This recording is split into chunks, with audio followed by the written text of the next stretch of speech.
All right, let's go. Also, I'm pretty sure I have a duck. I'm pretty sure I can make Ducky an actual duck. But welcome everybody to the first loin stream of the new year and the last loin stream that will be Daniel Greene because at this point I've read all of his books. We're not touching Neon Witch on this.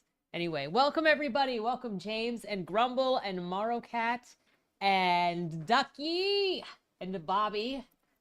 I'm looking for that duck as we speak. There is 100% a duck in here. I just don't remember what it's called. It's got a funky name, that's for sure.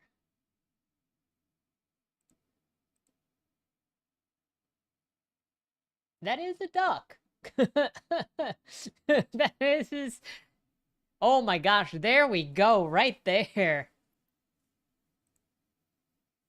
I don't even know what's going on here, but we... Oh my gosh.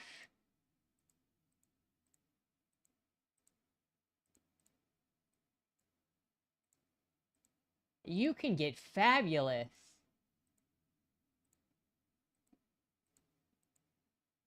I'm just looking through these options. Grumble! Hey Ducky, how do you feel about an axe? What else? Ketchup. Is ketchup also a... Oh my gosh, this duck looks like a tomato.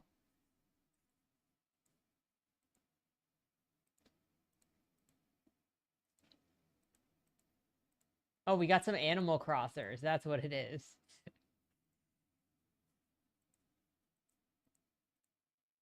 Oh my gosh.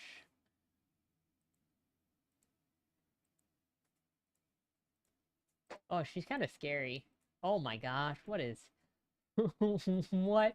We're going back to the ducks.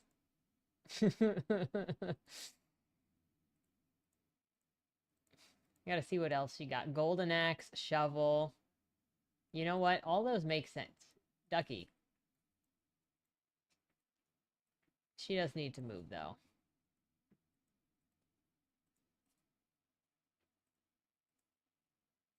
I think the axe is funnier. Not gonna lie. Oh my gosh.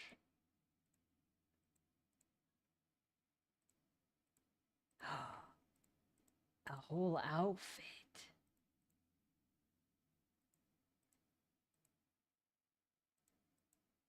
Sorry, I'm in it right now.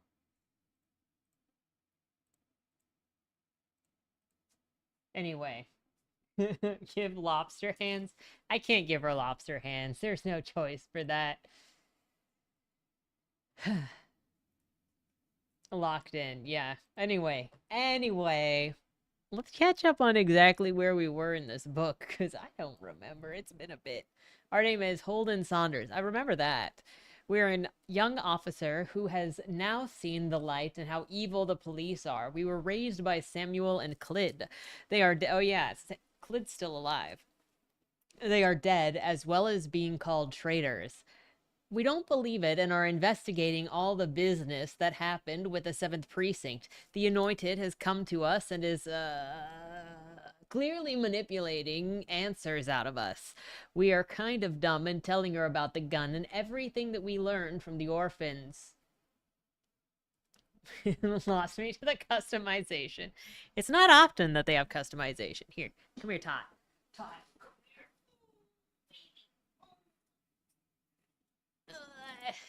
Come be here briefly. Don't worry. I won't make you sit up here very long. Well.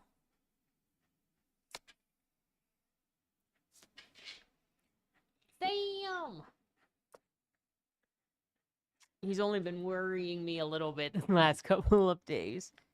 I've only had a couple of bad dreams and been like, well, I guess I'm getting up now because I can't stop thinking about it.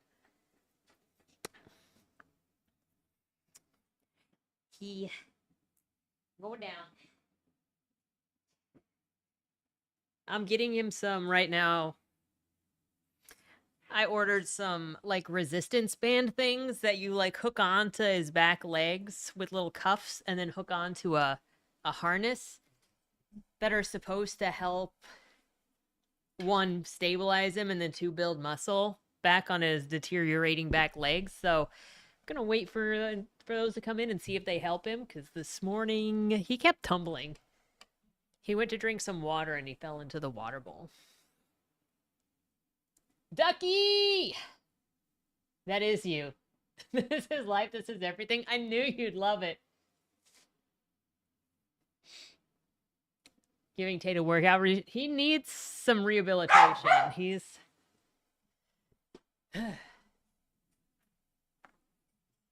his legs have gotten pretty weak.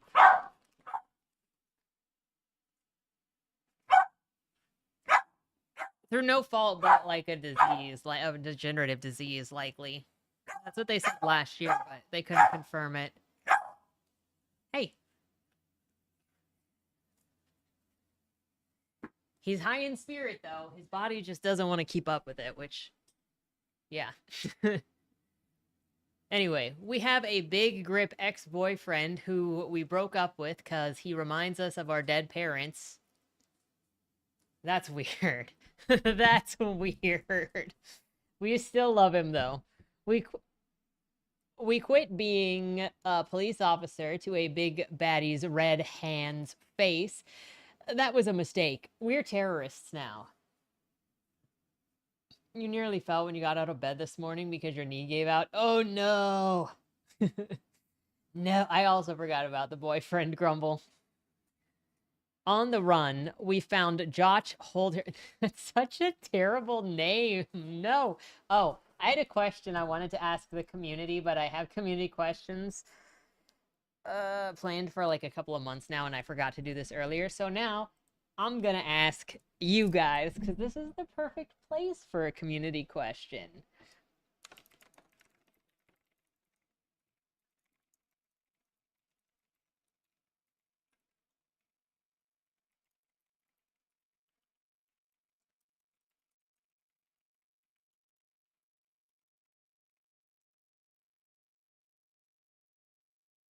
Discuss. That is all you.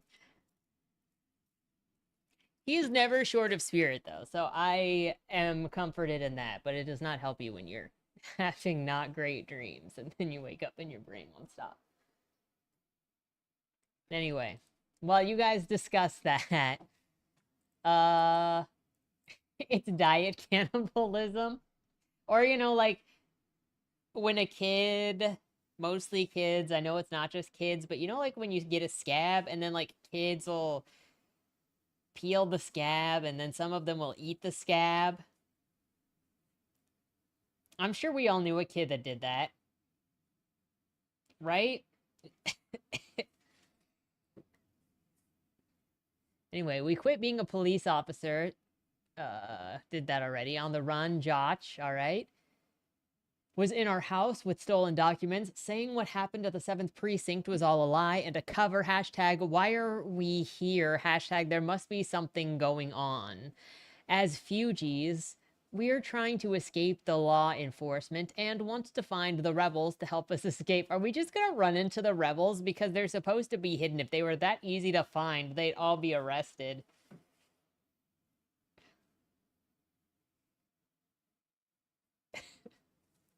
You knew some scab eaters. Grumble looks like she's known some scab eaters too. Meanwhile, Clid is in mutation prison with the Anointed. She is some armored lobster freak thing. She has threatened to kill the Anointed. The Anointed is freaking scared of her. What is this experiment for, and why has she no control over her own experiment? The Anointed has now called a manhunt on Holden and company. All right, this is it. This is... Oh my gosh, look at how cute you are sitting on Casey's shoulder, Grumble. And I got Ducky in the window with me here. Ah.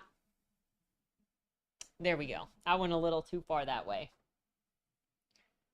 She grew up around Mexican kids, so no scab eaters. I didn't know non-scab eating was specifically a non-Hispanic thing. As the sky crept ever closer to night and a burning red dominated the horizon, Holden laid eyes on the seventh. He had not seen it since he left the city with Samuel to investigate a case in the country, a case that had annoyed him at the time. Now he looked back on it fondly, remembering Samuel's professional demeanor while working with the stubborn farmers. The remains of the building were a charred skeleton. Several large pillars held up a lone wall, now transformed into a memorial for the dead. The rest was destroyed. Cleanup crews had hauled away much of the rubble. Ash and soot shaded the once bright building. Even as Holden watched from the street, a gust of wind made the haggard brick wall sway dangerously. Barriers surrounding the building were patrolled by half a dozen soldiers, their blue and gold uniforms signifying they were from the city's garrison. Holden only felt hollow. He had expected it to hurt, seeing the place had spent most of his career seeing the place he had spent most of his career destroyed. The pain of knowing his friends died here had made him avoid the place for months, but now no tears came. He was empty. So, Reki whispered next to him, holding his forearm, where would you have a marker for us to find? Josh aggressively scanned the surroundings, trying to contribute. Somewhere far away from those rifles, but close enough to be seen, Holden answered. Problem is, I'm the only one who might know what to look for, and the only one likely to be recognized. Reki looked up at him. Do they know I'm with you? Don't know. It depends on what Croft said, I guess. Yeah. Josh seemed to be trying to imitate the two of them. He leaned across Holden, scanning the guards before retreating and murmuring to no one in particular. Dangerous position. Stealth is tricky, you know. Holden and Reki exchanged an amused look. Josh, Reki said, putting a hand on the man's shoulder, keep Holden out of trouble for me. Huh? Josh looked startled at the request. Reki rounded the corner. The minister began to lean out in the window in an attempt to watch her progress, but Holden pulled him back. Not very subtle. Sorry. Josh left the beacon to Holden. Are they arresting her? No, Josh. She's still nearly a block away. As Reki got close to the precinct's corpse, two guards broke off the challenger. A large, dark man kept further back, while a woman similar to Reki chatted with her. Holden would have sold his boots to hear what was being said. His heart raced as they looked to be tossing casual pleasantries. Grumble, you're here. You're up here again. Mwah, mwah. I had to give you one because I knew you were up here before, but I was getting stuff steady. So now that you're up here again. Boop, boop, boop, boop, boop, boop. Oh my gosh, you're shaking as I was petting you.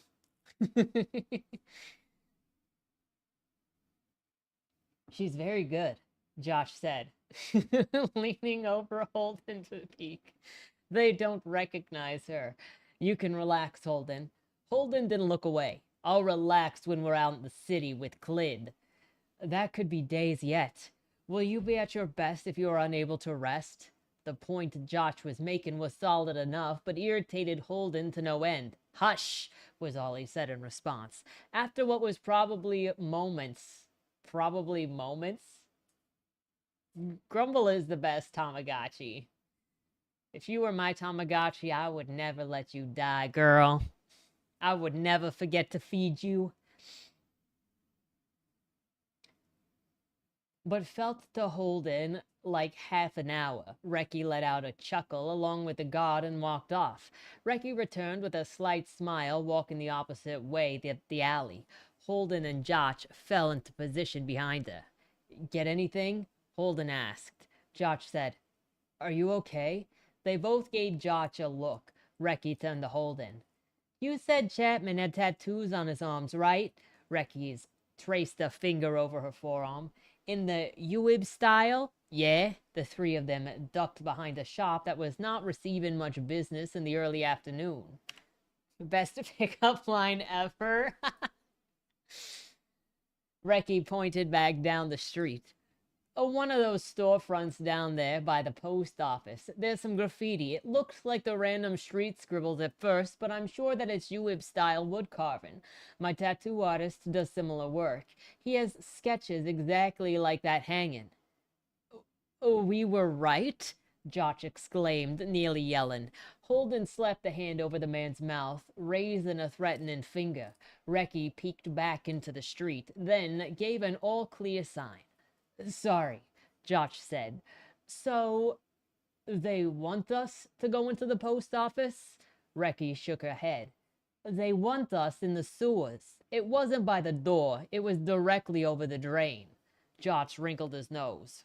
Really? I don't like this. Reki pulled the pack from her back. They've got to be leaving signs everywhere. You two have the slightest connection. I wouldn't be surprised if we missed them at your home. It won't go unnoticed forever, and they know that. The trail is a huge risk for them and us.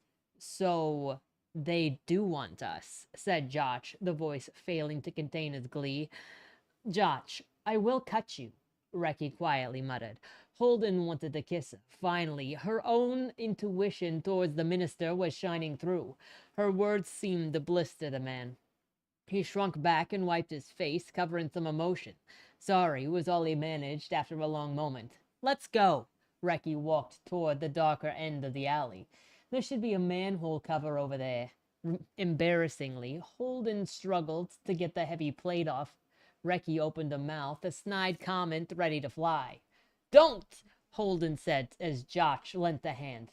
Now is not the time. David, what's up? Welcome. How's it going? I feel like it's been forever, but like I know that you were here when we did Witcher. It just when I skip a day, it feels like forever. But it's also been a couple of weeks since I've done book. I mean, Reki began to lower herself into the stinking hole. Nothing really needs to be said. As Holden helped Josh into the sewer, Reki removed 2 stones from a pack. They were common trinkets made by grips and sold at their immense temples, which were more on the scale of the cities.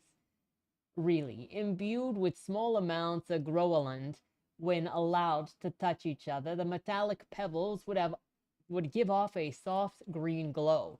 Supposedly, the Golan poison contained within was not enough to make a person sick, although a great quantity of them might yet do so.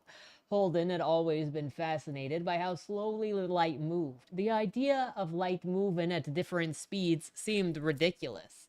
Whether some candles opening a curtain to the sun or the new electric bulbs, light appeared as soon as it was summoned, but not so with glowstones.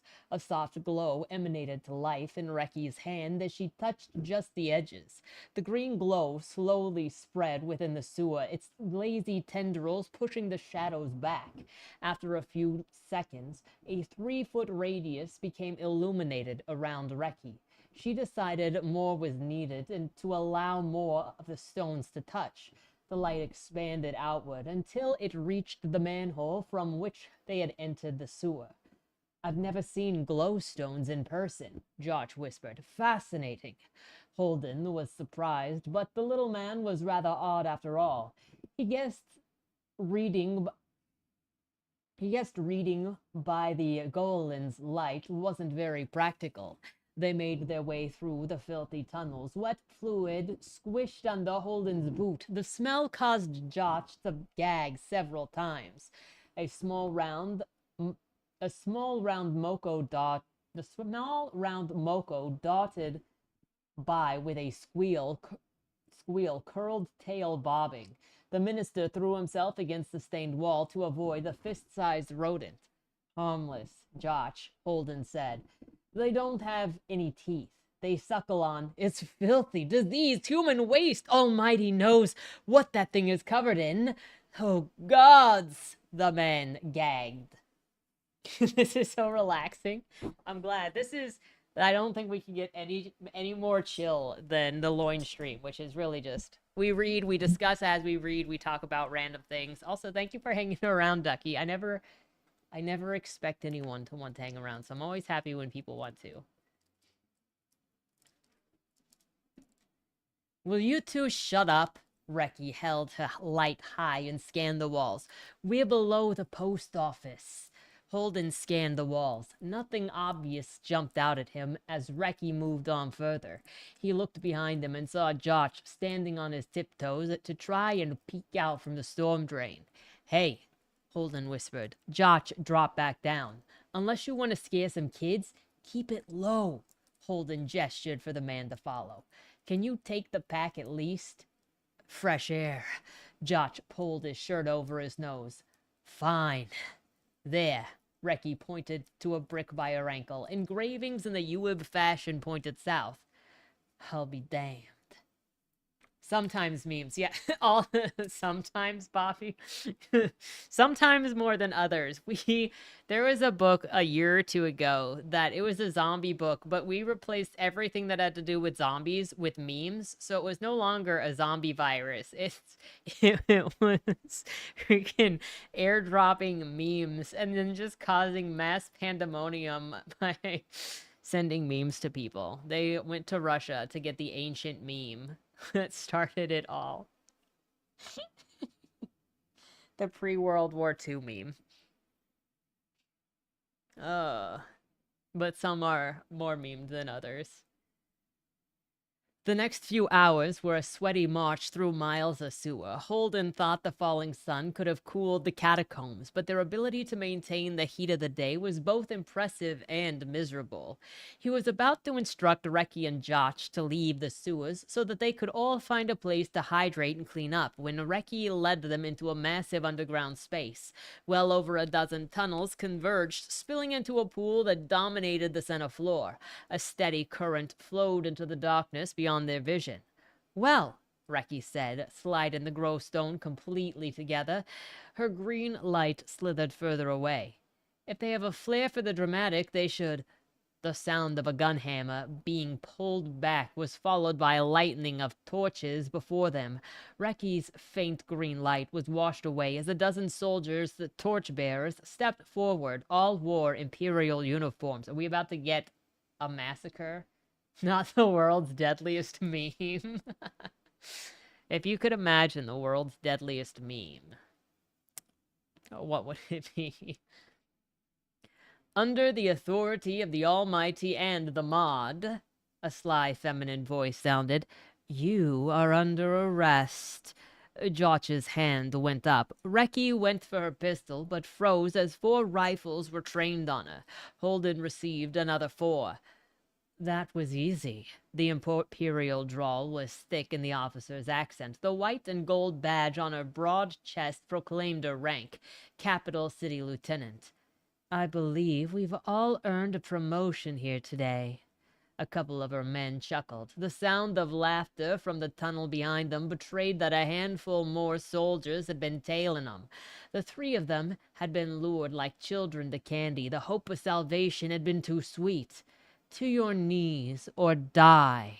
I don't care which, the lieutenant drawled. Josh dropped first. Holden met Reki's eyes. It was apparent that she hadn't considered this either. They had been so thrilled at the idea of finding the hidden map left by the rebels that they walked into an unsophisticated trap. Holden put his hands behind his head and began to lower to his knees. It wasn't until he was all the way down that Reki followed his lead. Her eyes blazed with fury. He knew all too well how she hated being outmaneuvered. Holden's head fell, and as 8 men came around the pool to restrain the failed fugitives. Their three kicked him down into the filth on the floor, and Reki received similar treatment, crying in pain at the abuse to her already injured body. Leave her alone, Josh cried out, trying to resist the 2 soldiers atop him. Idiot, Holden thought. He could only make it worse. 2 soldiers beat Holden. It lasted less than a minute, but every blow stung. One of the soldiers, standing to the side, hauled Holden to his knees. He placed the restraining cord over Holden's left wrist and tightened it. Holden wanted to throw up. The defeat was unbearable. Josh continued the protest as Reki was corded as well. A whisper sounded in Holden's ear. When you taste metal, fight like hell. The cord slipped out of his right wrist, but he left slack. Hope erupted within Holden's chest. The situation was still dire, but help seemed to have come. The rebels were here, but they had to fight roughly a dozen trained city soldiers. Looking to his left, Holden saw Reki being dragged to her feet just like him. Josh was roughly shoved down. The soldiers put a hand on the minister's shoulder, and, to Holden's surprise, the small man bit it. "Little shit!" the soldier yelled, kicking Josh to the ground and grinding his boot into his head. He pulled back a foot and landed a blow on Josh's gut. Two figures stepped into the room from the furthest tunnels, gripped in full armor. They were mods. They wore mod badges, and the soldiers parted before them. The officers shrunk away from them as they approached. We've secured the fugitives. We appreciate the mods sending aid, but it..." Holden tasted metal. Green eyes glowed within the armored helmet. The soldier had whispered to Holden, pressed the pistol into his hand. "Ready?" A grip's gauntleted fist pointed toward the female officer. A vibration shook the air. With one small scream, he hurled the woman through the air, slamming her into the stone of the far wall. Blood fanned out where her head impacted. Soldiers stared in shock. An MOD official had just been murdered by what appeared to be a member of the city garrison. "What?" the soldier standing near Holden began. The rebel who had passed Holden the gun silenced the soldier with a bullet to the head. The shot was nearly deafening in the cavern. Holden had clutched his ears before recovering enough of his wits. Across the pool, the soldiers regained themselves enough to raise their weapons. Both grips braced themselves as suddenly every weapon was torn from panicked Imperial hands. Soldiers cried out as their fingers were broken by an unseen force. The grips walked toward the city soldiers. Simultaneously, Reki kicked off the stone wall behind her, sending herself and the two men holding her to the floor. More shots from the men coming from the tunnels added to the chaos. It was clear that about half of the Imperial ranks were rebels in disguise. Holden didn't know who to shoot. The scrawny rebel still with him tried to protect him with his body, but Holden pushed him off. Two of the men were still trying to restrain Reki as the third fumbled with his rifle. But before he could raise his weapon, a bullet tore through his head. It was impossible to tell where it had come from. Holden rushed past the falling man and tackled one of Reki's assailants to the ground. Reki would have to handle the other. Wrapping the loose end of the cord onto his fist, Holden forced it around the soldier's neck. Nails tore into his hands as Holden tried to pin the soldier with his legs. From the corner of his eye, Holden saw Josh, who had a pistol to his temple. An Imperial was using Josh as a shield as he backed away from the chaos. Pain erupted in Holden's hand. The soldier that Holden was choking had cut Holden's knuckles with a knife. Holden used his right leg to try and restrain the flailing arm, but suffered a gash on his thigh in an attempt. Bile and spittle frothed from the choking man's lips. Holden only needed a few more seconds. A splash. Reki was in the pool. She sputtered to the surface. A pistol was aimed down at her. "No!" Holden shrieked. Filled the cavern. A flash from a barrel and Reki sank into the water. Holden released the rope in his hands. A gasp of breath came from beneath him. The soldier who had just shot Reki trained his sights on Holden as he charged, still screaming. A flash. Yet no pain came to Holden. He collided with the Imperial and sent him crashing into the stone wall. He slammed his head into the man's nose.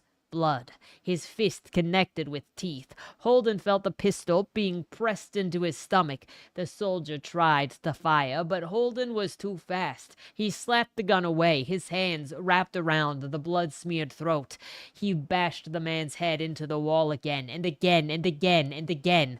Only when bone cracked did he drop the dead man. Holden spun. The man had been choking on his own vomit on the floor. Holden picked up the dropped pistol and executed him as he ran by. Jumping into the pool, Holden waded through the thick layer of grime. Frantically, he searched the dark slush. Horrid fluids filled his cuts, fell on his lips, stung his eyes. "Reki!" he screamed. A grip A Grip's raised hand launched a screaming woman well above Holden and onto the stones across the pool. She landed with a vicious snap. Holden didn't care. Wreck! A limp. A limb. Holden seized what felt like an arm, pulling a mass from the water. Recky's face came to the surface. She was terribly pale. I don't know why the women have such awful names. It is something. But then again, you do have Holden. Recky, I got you. I got you. Holden walked back to the edge of the pool. The chest-deep water made her hard to carry. Don't worry. You'll be okay. Placing her on the edge. Wouldn't chest-deep water... Couldn't he just, like, lower himself a little bit to, like, be shoulders under the water and then use that to help him carry the weight? Because, like... I don't know. Stuff is not as heavy if you're using water gravity. Under the water. Placing her on the edge of the platform, Holden lifted himself out of the muck. People were screaming at each other. Josh yelled Holden's name with fear in his voice. Holden ignored it all. His hands ran over Recky's face. Her eyes twitched. Recky, look at me, Rec. He rolled her onto a recovery position. He beat on her back until water flowed out from her mouth. I'm just imagining he put her on, like, her stomach, and it's just like... trying to just slam water out of her. Water gravity. Yeah, that described what I was trying to express, right? Holden placed her on her back and began pumping her chest, ignoring the blood accumulating around her stomach. A breath raggedly. Recky pulled in air and coughed up water. Pain pulsed over her face. She clutched her stomach and rolled onto her side. Vomit spewed from her mouth, much of it black sludge. Yes, relief flooded his body. Recky, I'm here. We're okay. She was so pale, far too pale. Let me see. Holden pulled her hand away. Her stomach had a gaping wound. He applied pressure. Blood poured between his fingers. It's just a bullet hole, Recky. We've had worse. His panicked mind tried to believe the words, but he couldn't lose her. She was better than him. He loved her so dearly. Recky, I need you to talk to me. His eyes scanned the body for more injuries. Blood seeped from unseen cut beneath her trouser leg. Fuck. The word from her was so faint, but Holden's heart leapt. She was shaking. To his horror, blood was mixing into the vomit. Look at me, Holden yelled. Her eyes tried to focus on him as she convulsed. Holden! Josh's voice was panicked. Look at me, Rec. Her eyes drifted away. Someone crouched next to Holden. He didn't bother to see who. She might be too far gone. The figure held up Recky's head, applying pressure to Recky's stomach. Holden wanted to lash out. He wanted to strike the dark-haired woman, golden-skinned, who had appeared beside him, but a faint animal hope that she might be able to save his friend rooted him in his spot. Even if she makes it, that filth will cause her problems. The woman emptied a vial into Recky's mouth. Let's hope he was right about this shit. Holden finally looked directly at the woman. Short, dark curls danced over a pretty stout face with wide brown eyes. Holden, for the love of Almighty, help! Josh's voice cracked several times during his plea. Finally looking over, Holden saw the last Imperial soldier holding a pistol to Josh's head. A terrified grimace plastered on his face as 2 Grips and 5 rebels surrounded him. Just let me go, the soldier chattered, clearly in shock. I'll release the minister after a few blocks. One of the Grips raised both of their hands in a soothing gesture. Easy. Just let me go. The man's head exploded in 2 different directions. It was as if the 2 invisible hands had torn him in 2. Gore coated Josh as he fell to the floor screaming. The shorter of the 2 Grips looked at each other. You really have gotten good at that tie-down maneuver. Just 1 connection to each wall takes a tremendous toll. Pushes me near igniting if I hold it too long, the larger grumbled with a cough. His voice was an avalanche compared to the other's landslide. But you can't beat it for efficiency. Holden looked back to Reki. Her blood had slowed substantially. Short, sharp breaths came from her, though her eyes still wandered. "What did you give her?" Holden asked frantically. He caressed Reki's face, pushing her hair away. The rebel woman was examining Reki, looking for additional injuries. "Something that I took from Chapman's place before it was raided. We don't have much left. She better be worth it." Chapman? The name shouldn't have been a surprise, he supposed. "You worked with him?" "Yeah. His work is why we're all here." The woman stood and snapped her fingers. In response, a man and a woman, dropping the last of the dead into the water, came over. "Take her to Carrie. She'll do what she can." The two other rebels picked up Reki's small form as carefully as they could. Holden walked alongside as they made for the tunnel. At its mouth, the shorter grip barred Holden's way. Holden turned to the curly-haired woman. "Please, she—" "Holden, whether you are with her or not will not change the outcome. His fate, on the other hand, depends on you entirely." Holden and Josh were led to a small party through the sewers. The woman gave a name as Pirka. Whether or not that was true, Holden didn't care. The grip kept an oversized hand on Josh's shoulder as they made their way through the darkness. Where they were in the city was impossible to guess. "How did you know?" he asked. Josh's question went unanswered for several seconds before the grip finally said, "About the trap? Yeah? Any harm in telling him, Parka?" Pirka glanced over her shoulder. "Well, I'm Crom, by the way. Nice to meet you. And we have people in the city garrison. But unless you're an idiot, you know that by now. The entire city military is scrambling to find you. Caused a lot of clashing with officers. Some precincts aren't too happy to see soldiers patrolling the streets in their jurisdictions. That means more cops are talking than usual. Because of that, tracking what's going on has been relatively easy, you see. Only thing that wasn't easy was finding you." "So, you heard the trap from some officers?" Holden felt a momentary twinge of pride. Perhaps some officers were putting up some kind of resistance to the mod's power grab. Yes and no. Crum had a presence that was strangely disarming for his size. It reminded Holden of some of the quieter nights with Flip. "We heard that they were trying all kinds of crazy shit to find you. Those pissed off cops couldn't wait to spill all about it. Once we knew that they were getting creative, we suggested the idea of a trail to one of the officers that we'd found. Once we heard that they'd taken the bait, we seeded that party with our people. A few more lurking in the tunnels to pick off the rest. For now." Pirka's voice was far less eager to charm. "We have to get out of sight immediately. The crackdown for this will be monumental. Yeah. And we gotta make sure that this bugger is worth it." Crom squeezed Josh's shoulder. "Couple of my friends just put their lives on the line back there for you, Minister. Our ears heard your little theft. Did you really just walk out with classified files tucked in your pants?"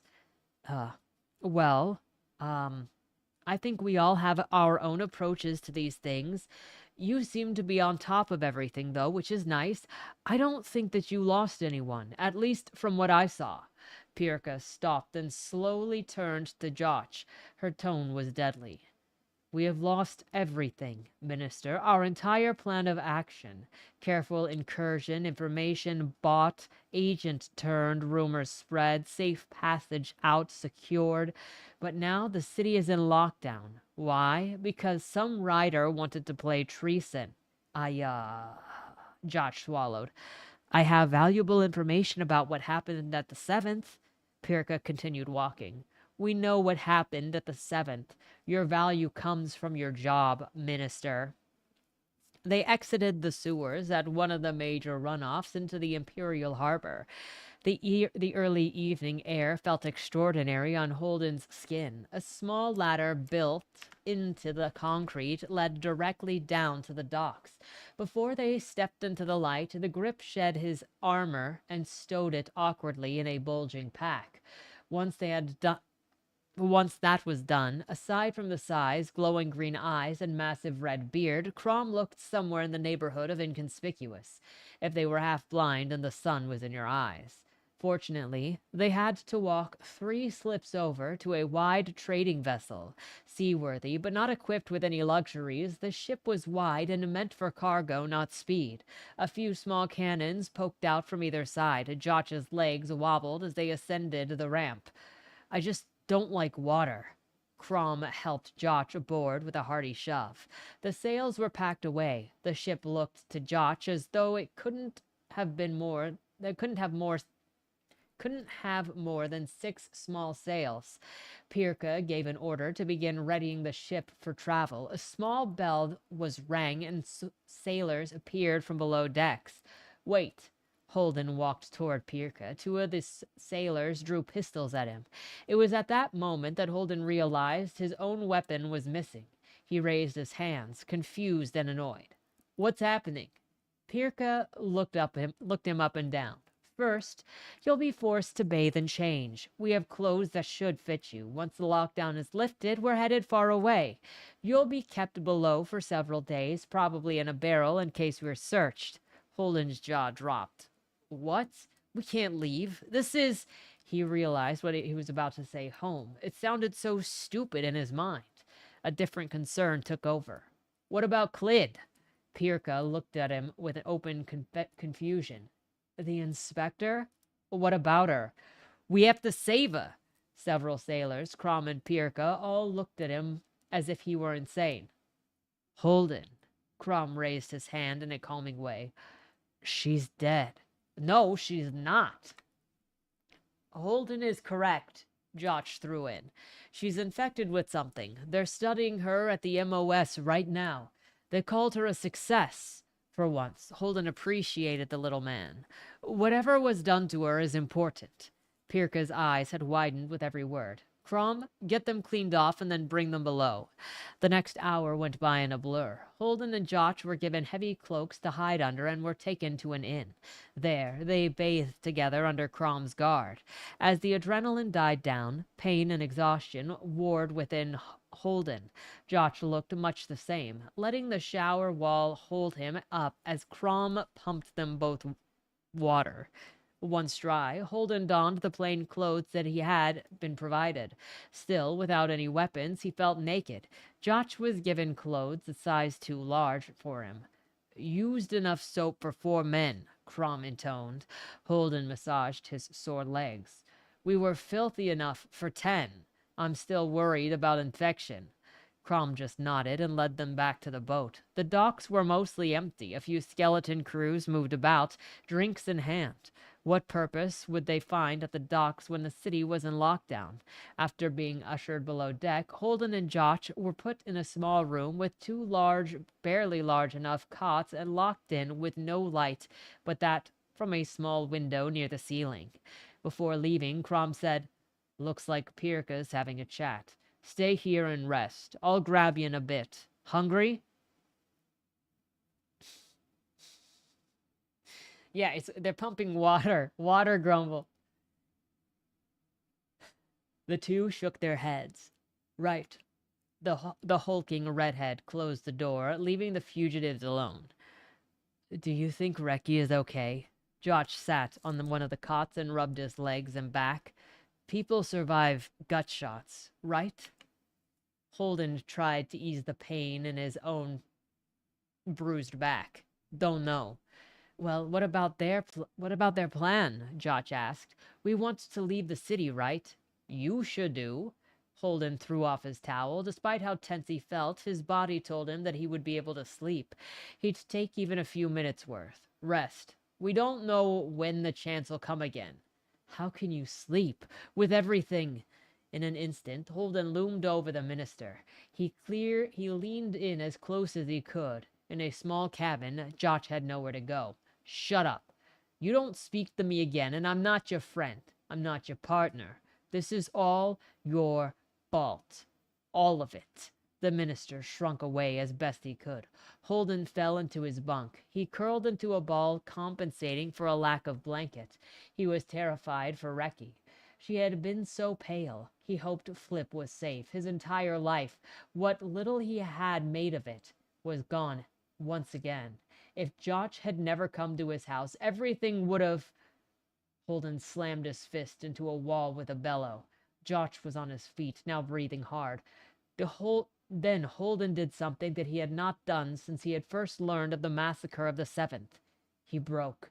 The numbness that he had felt since the time washed away, the relentless stress of the last couple of months, was his life crashing down in an overwhelming wave. He screamed, fell to the bed, and allowed it all to rip him to pieces. This feels so Dalen to me.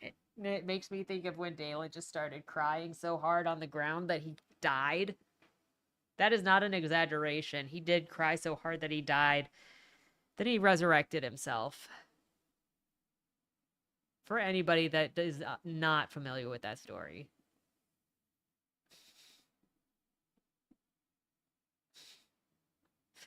Holden had no idea how much time had passed. He became aware that Josh sitting next to him he became aware of Josh sitting next to him on the cot, tears on his own face. I know, Holden. I shut down after my brother was killed. I didn't even go to the funeral. How could I when I knew that it was a lie? Josh lay his head against the wall, and Holden brought his knees up to his chest. I keep expecting it to get better, but I see something that reminds me of him, and I really loved my brother, Holden. He was such a good man. I'm sorry. Holden wiped tears from his face. Since it happened, I'm just so angry. I'm so afraid, and I just want to kill them all. I want to get in bed and never wake up. Their eyes met. I tried to kill myself, Josh. I put my pistol in my mouth and pulled the trigger, and it didn't fire. The round was faulty. Can you believe it? Hours of working up to it, and he play-acted the motion of firing a pistol against his temple. You can't do that, Holden. I know. Life is... Not until they're all dead. Everyone who is responsible for your family's death. That's what they were to you, right? Family? You can't die until those who gave the orders know pain and misery. That's why I found you, Holden. I knew that you would feel it too. That itch, the need. I can't do it. I know that you can, though.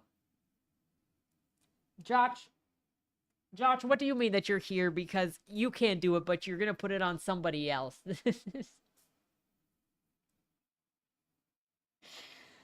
I don't blame him for breaking under the stress and everything. It's just the way that it's written. It's kind of dramatic, mostly for me. All Holden could manage was a blink. The portly man stared back at him with an intensity Holden had never seen from him. I'm no killer, but you, Holden, you are. I saw your record. Get your revenge however possible. What else do you have left? The door opened, and Crom looked down at them. Everything okay in here? Do you guys need another moment alone? No. Josh got to his feet and extended Holden a hand. But we were just finishing a good chat, though. Right. Holden? Holden got to his feet, not looking away from the minister's now calm eyes. Yeah. Right then. Crom gestured to the hall. After you. They walked down the length of the ship to a room roughly 3 times the size of Holden and Josh's. Pirka and 3 others sat at a circular table. She gestured for them to take the 2 vacant seats. The two of them have either given us our greatest opportunity or destroyed what so many have sacrificed for. Pirka spoke in a calm, unforgiving tone. We wanted you, Josh, for what you might know of the inner workings of the MOT. As long as you continue to give us information willingly, you will remain unharmed. And if we so much as smell a lie... A man with graying hair on Pirka's right placed the knife on the table. We will begin taking pieces of you. Am I understood? Josh stared at the knife. So, we're not friends then. Holden barked a laugh. Pirka's lips parted into a slashing grin. We could become great friends, though. Is Reki alive? Holden could not hold in the question. Please, I have a right to know. Pirka looked at Crom. The last we heard, stable, but not well. She's fighting infection now. You mentioned Chapman when you gave her medicine. You knew him? Josh looked between them with a curious expression. Holden continued. Was Chapman responsible for what happened at the 7th? Were you?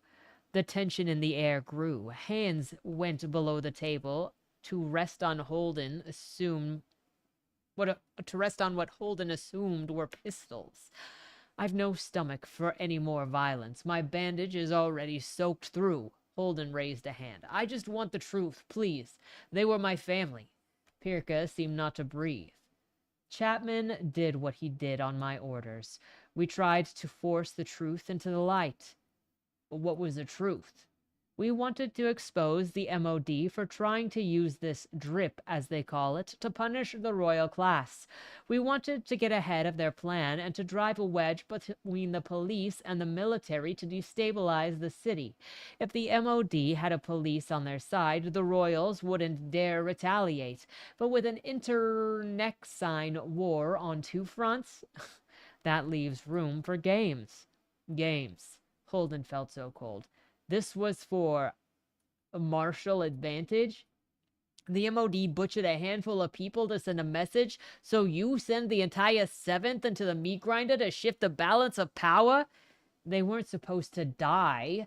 Pirka's voice rose. It was the first strong emotion Holden had seen from her. This is the price, boy. Blood and fire. When your enemy deals in lies and corruption, the only option left is chaos.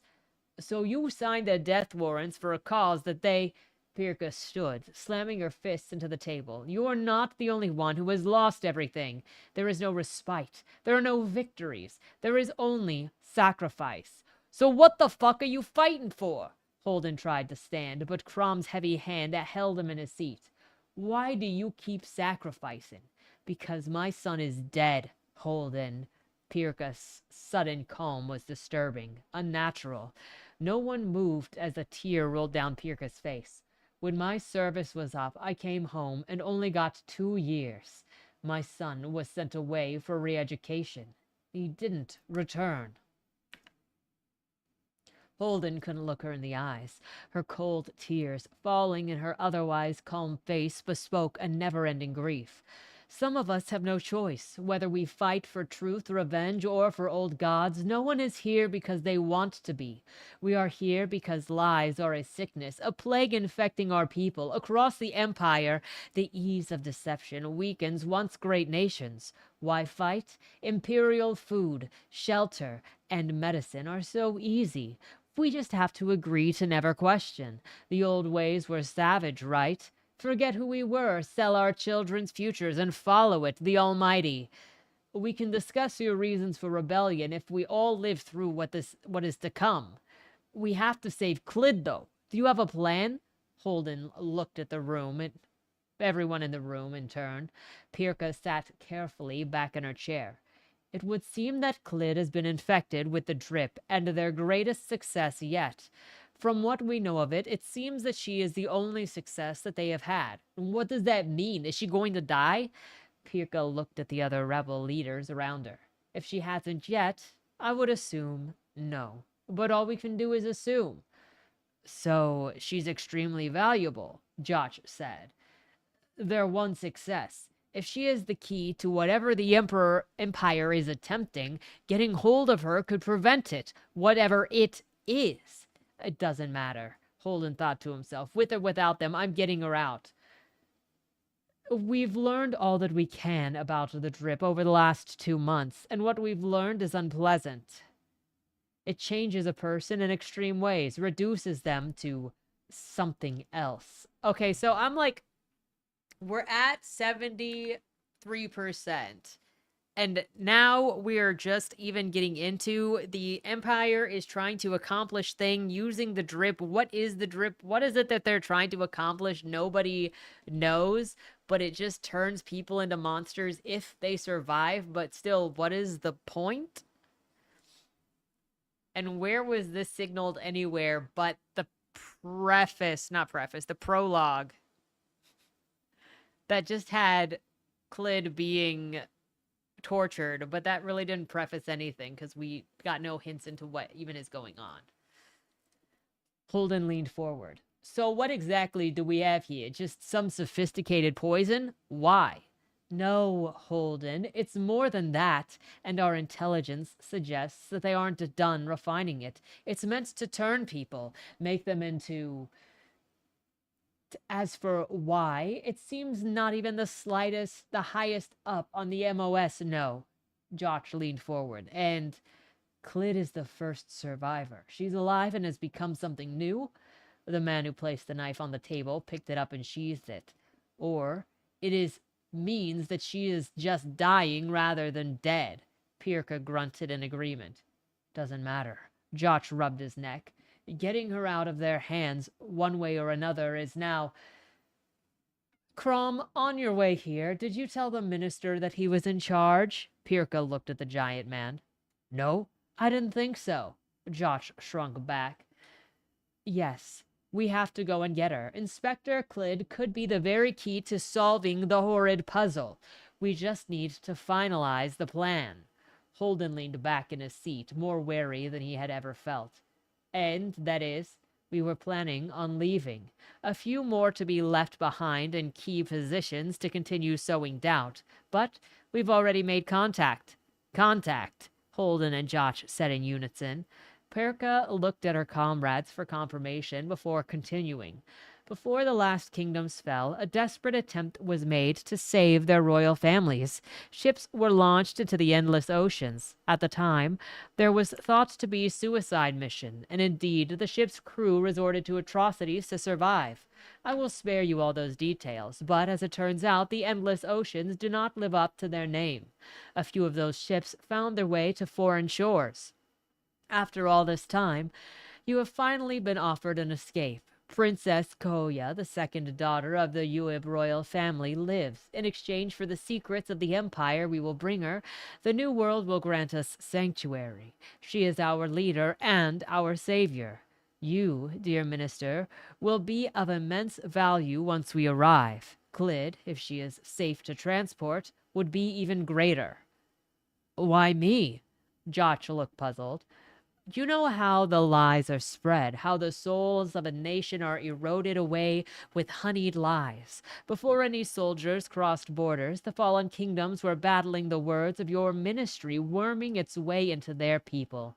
You will make sure that does not happen again across the sea. Holden stood. Crom's hand didn't stop him this time. So, we have months, maybe a year, to prepare. With a people we don't know before the empires crosses the endless ocean? The signs are everywhere, Pirka replied. Recruitment is up in the outlying villages. Steel production is the highest it's ever been. Grips are being forced to preserve their burns. It's all points to war. More blood, Josh said. The wars will never stop. The New World has no rifles or steel, only rudimentary explosives and iron. Pirka's eyes drifted. We're their only hope at putting up some semblance of a fight. This ship is loaded with as much knowledge as we could possibly fit. The barrels below hold no spices or wine. They're filled with books and schematics. Holden found himself trying to stare into the cargo hold below him. That's what the rebellion was doing all of this time? Gathering knowledge? Pirka nodded. The tension in the woman's shoulders suddenly made much more sense. It all clicked. Plans have changed. Only a few will leave on the boats that you have, Holden said. Pirka's silence was his confirmation. You spent years securing ships to ferry your people. Now they'll have to fight and die to possibly grab Clyd. Josh looked around. What's changed? Holden's heart broke for the woman before him. The rebellion will make a stand in the city. They will give us the distraction that we need to get Clyd onto the ship. There can be no survivors. Pirka's voice held a dark pride. My people will fight to the last. Why is this giving me like flashbacks to the Crew of Exiles story that had the chick who was super desperate to be a martyr, and she was like, even if you die, if everybody dies, you still win.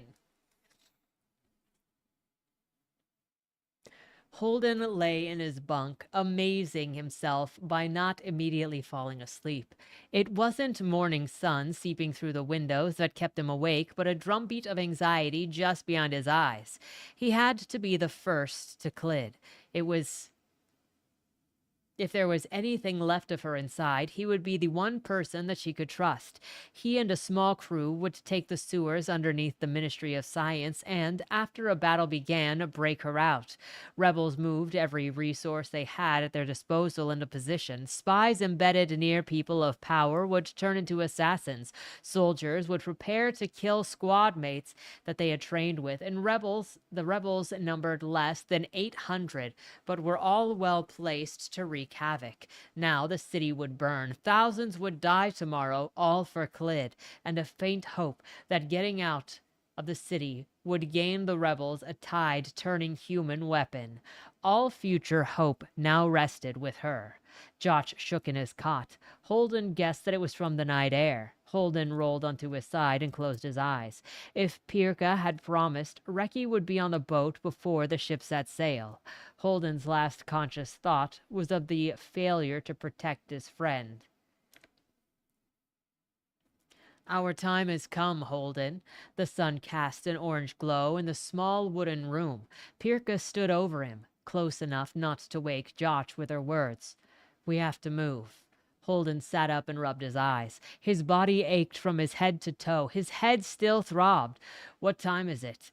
Any hiccups? Almost 2, and not yet. When the plan is to create chaos, little can go wrong. This is desperate, but the less we have left to lose, the more effective we can be. Minutes later, Holden walked out in the afternoon air above deck. Crom stood near the ramp, his grip armor glowing in the sunlight. He stared at the pocket watch intently, counting down the seconds. As Holden approached, he put the piece away. Top of the hour. Now people die. Pirka walked up to Holden and handed him his pistol. She held a rifle of her own. I say 2 minutes until the alarms start.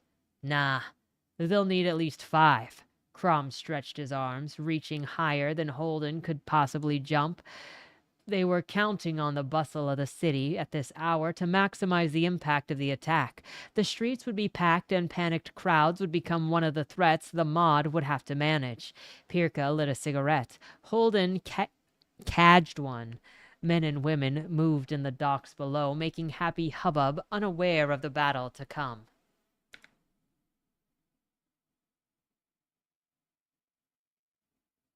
Why does Pirka way too much want to die? I don't know why she seems to, like, want to die. I mean, I guess she's miserable, so she's like, freaking YOLO! She can crash the system and die at the same time. She'll probably be like, I can reunite with my son, which I get. I can get that. Holden flicked away embers. They played in the breeze. His mind followed them, trying to process everything that had transpired over the last few days. Pirka, adjusting her green coat, caught his eye. So, Lost Nation across the sea? Holden pointed down the river, out into the apparently misnamed Endless Ocean. Sounds like some of those children's stories. Pirka quirked a sharp grin before bearing it. Sounds exactly like one I know. A rather popular story of a fleet finding a country overflowing with food and wondrous new magic with no poisons to suffer. Crom grunted before saying, So I still have my hazel eyes? Pirka turned to the hulking man, fighting a clasp on his armor. I thought Grips had green eyes from birth. No. Crom finally snapped the piece in place. Turned the first time we let it into us. I was 7, but most of us are even younger.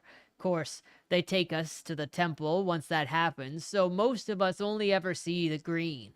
Huh. Pirka looked back at Holden. Regardless, I doubt that we'll find 3-foot-tall winged angels on the other side of the voyage. Holden pulled his eyes away and from staring at Crom's muscles, still somehow notable under all of that armor. You don't strike me as the type to know many kids' I'm so sorry. How he had blanked on the fact that the woman before him lost a child he would never know. That quick grin hit Pirka's lips, but her eyes remained still. It's okay, Holden. After a beat, Pirka continued. A lot of parents get into swapping old family stories. It's one place the Empire hasn't managed to squash that kind of old talk. What do you mean? Holden realized his head was cocked, so he straightened it. People can discuss what they please. Pirka eyed him thoroughly. You're correct in that no laws stop us from passing on these stories. Then what? The bell rang sounded. The ring of the bell sounded. The people milling below froze. Let's move.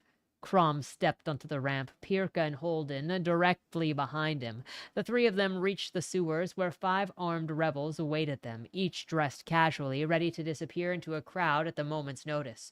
Holden tossed his cigarette into the water, and in the distance, something exploded. Alarm bells brought Clyd to her feet. She walked to a small hole that she had drilled in the wall with her clawed hands and peered into the city. From her cells high up in the MOS, she saw smoke rising across the city. Her lips parted in surprise as flames erupted almost simultaneously at multiple locations. An explosion in a nearby building shook the walls around her. The door to her cell opened. As the last docks were retracted, she reached the bars. As the last of the locks were retracted, she reached the bars. 4 soldiers entered the room, each wearing a blood uniform of the Red Hand. Back against the wall, one of them bellowed, leveling a rifle at her. Yeah, not gonna do that, Clyd answered, her clawed hand wrapping around the bar. Final warning! 3 more rifles were pointed at her. Come on, you won't shoot. Something slammed into her belly, causing her to fall onto her ass, more out of shock than impact. The sound of the shot rang in her ears. Clyd looked down and saw a dent in her armored skin, surrounded by shattered scrapes of a bullet. It hadn't hurt. She grinned. Oh, something big is happening, isn't it?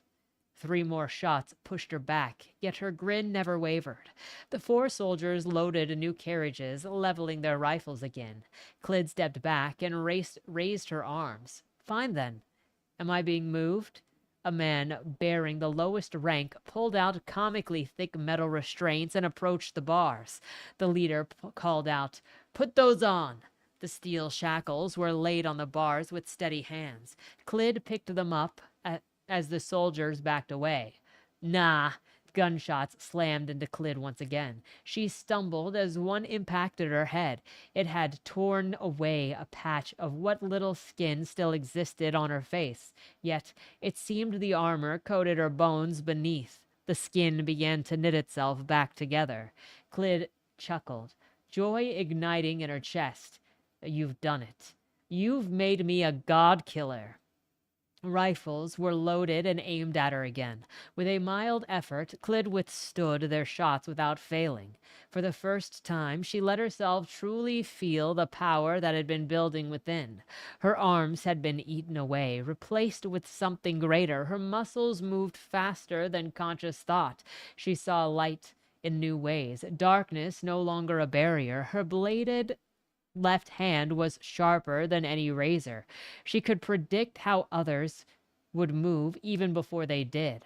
Whether or not she was still herself was something that she couldn't know, but Clyd now fit on purpose. To kill.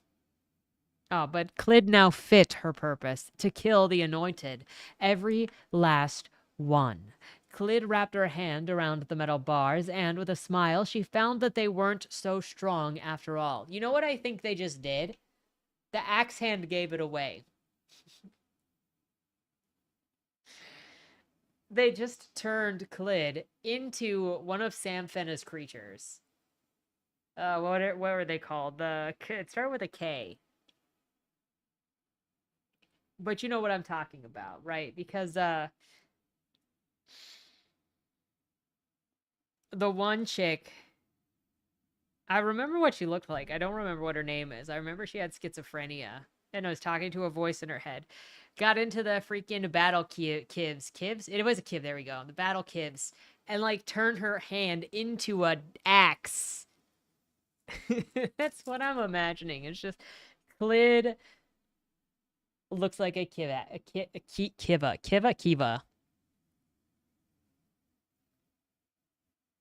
You know what I'm talking about. At least.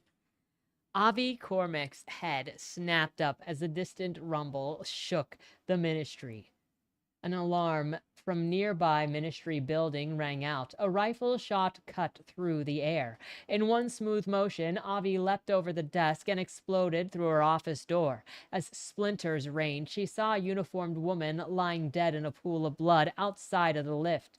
A man stood over her, pistol in hand. Recognition shook her mind. The woman was the head of the city garrison. The man was her bodyguard. Avi shrieked as she leapt at the traitor. Jackson had walked beside her for years. Her heart broke as she tore his head from his body. She dropped to one knee and checked Bella's pulse. Dead. Did it not just say that like the head was ripped from the body? She really feel like she needed to like pick the hand up and check for a pulse while this chick is headless? Banya! You're still at work? I hope you're having a good day at work. I hope the rest of your day goes easy. Easy, happy, enjoyable.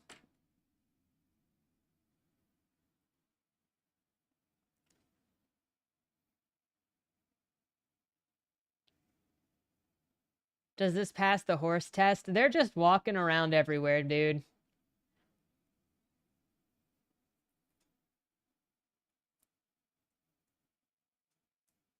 So, like, yes.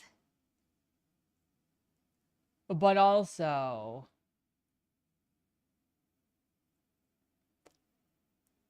You're almost done? Then hopefully it ends quickly.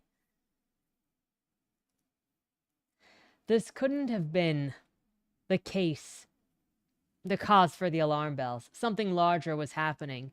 The lift next to her let out a soft chime. The doors opened, revealing a man wearing a vest filled with raw explosive powder. I was supposed to find you. The man's voice trembled in his hand as his hand rose. Avi's eyes widened as if the shaking hand lit a match. Pain consumed her body. Make us proud, Banya. Make us proud. Though you're always making me proud. Truth. Truth. Also, first time talking to you this year.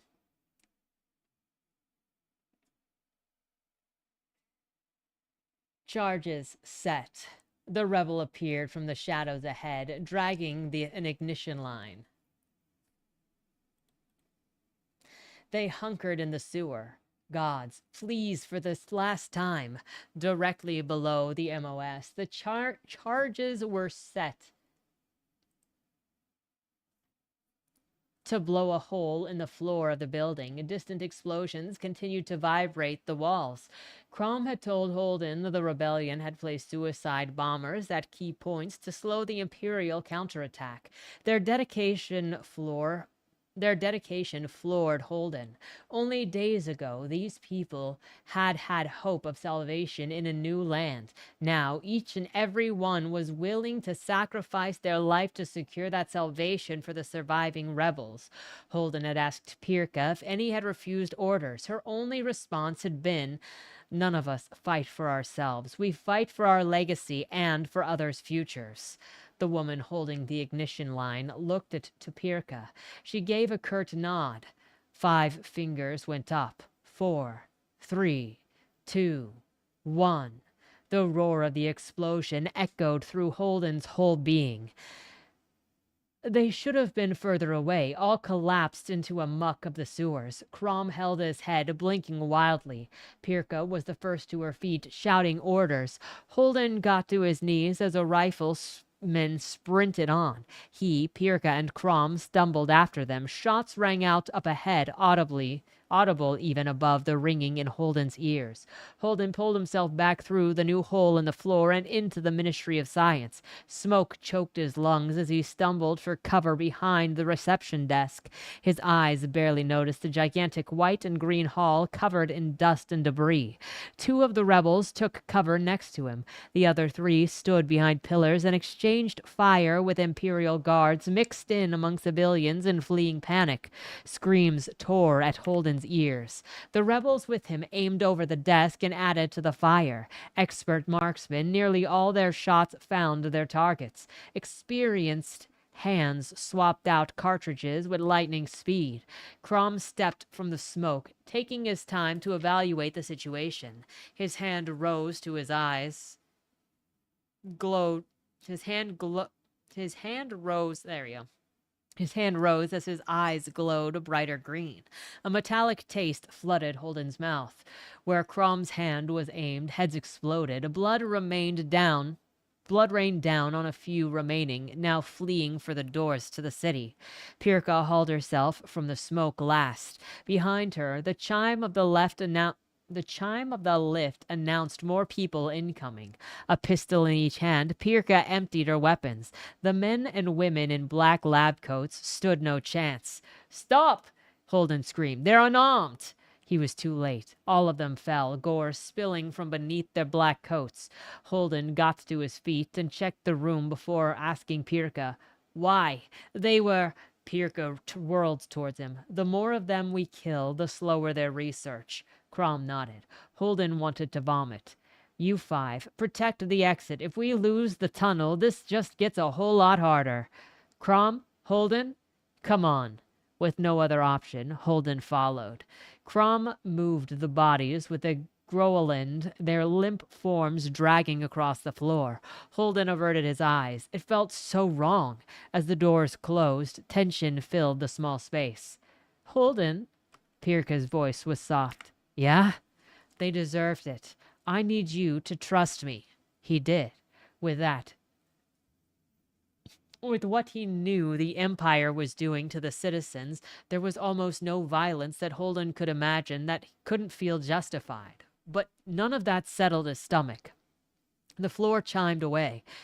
"You sent 2 ties from the man to the opposite walls and pulled?" Pirka asked Crom. She paid no attention to his answer. She was more nervously filling silence, her eyes glued to the lift doors. "Yup," Crom answered. "Finally got ties down just a few weeks back." Pirka nodded. "If that anointed shows up, don't hesitate. Never do." An explosion sounded below. The lift came to a stop between floors as the electronic light above went out. "Fuck. I told them to leave the power lines to the moss." Crom stepped to the floor. "In battle, damage cannot be contained. I told you that we should have..."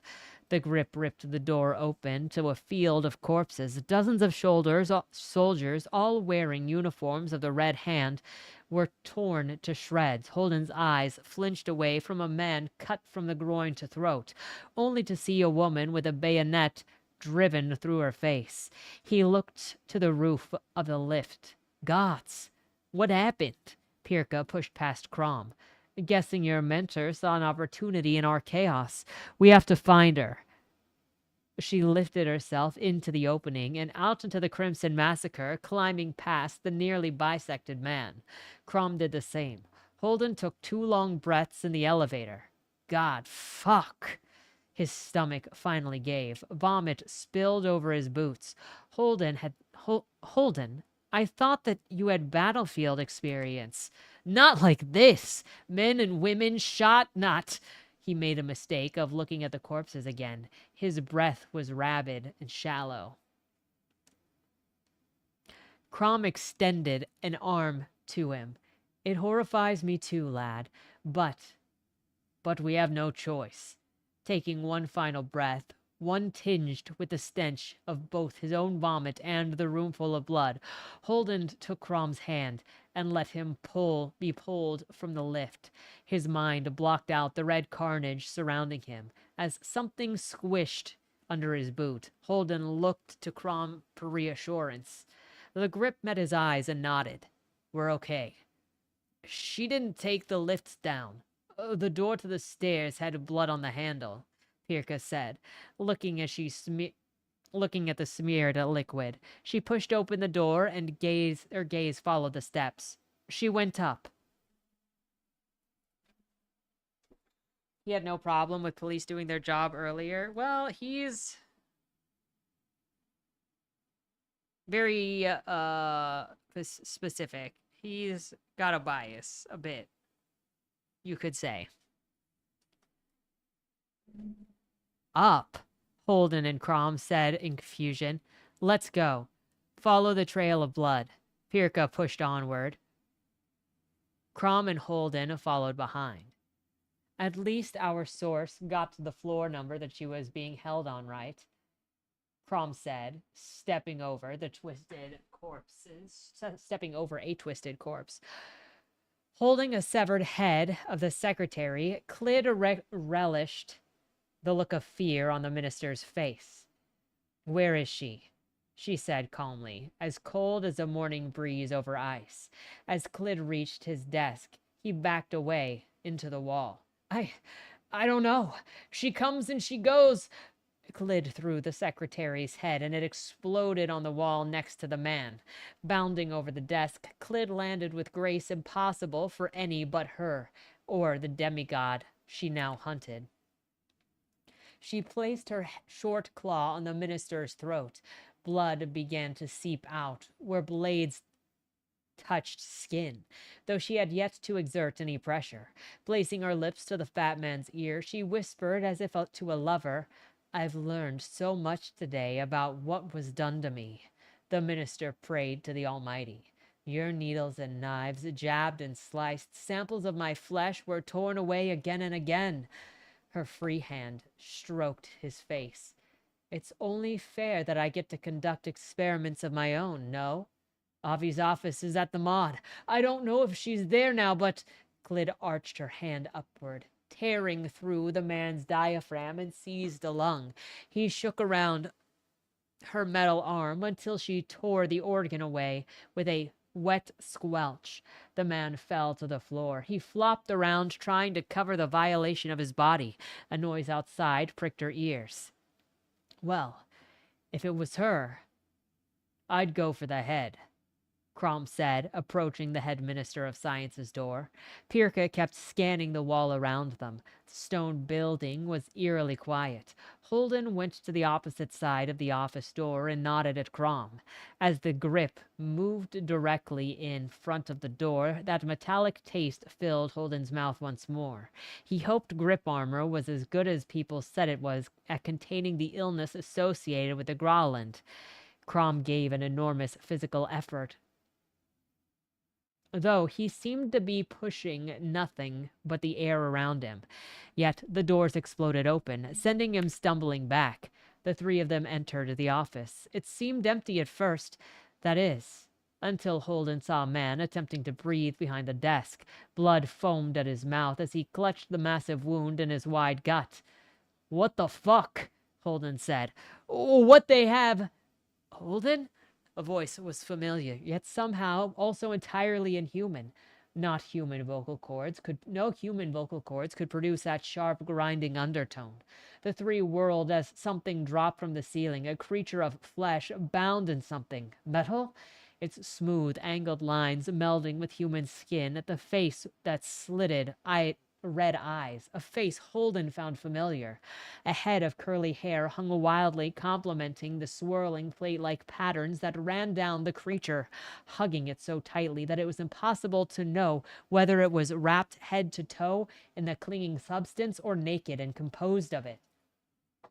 I can't even imagine what she's supposed to look like, if I'm honest. Can any of you guys?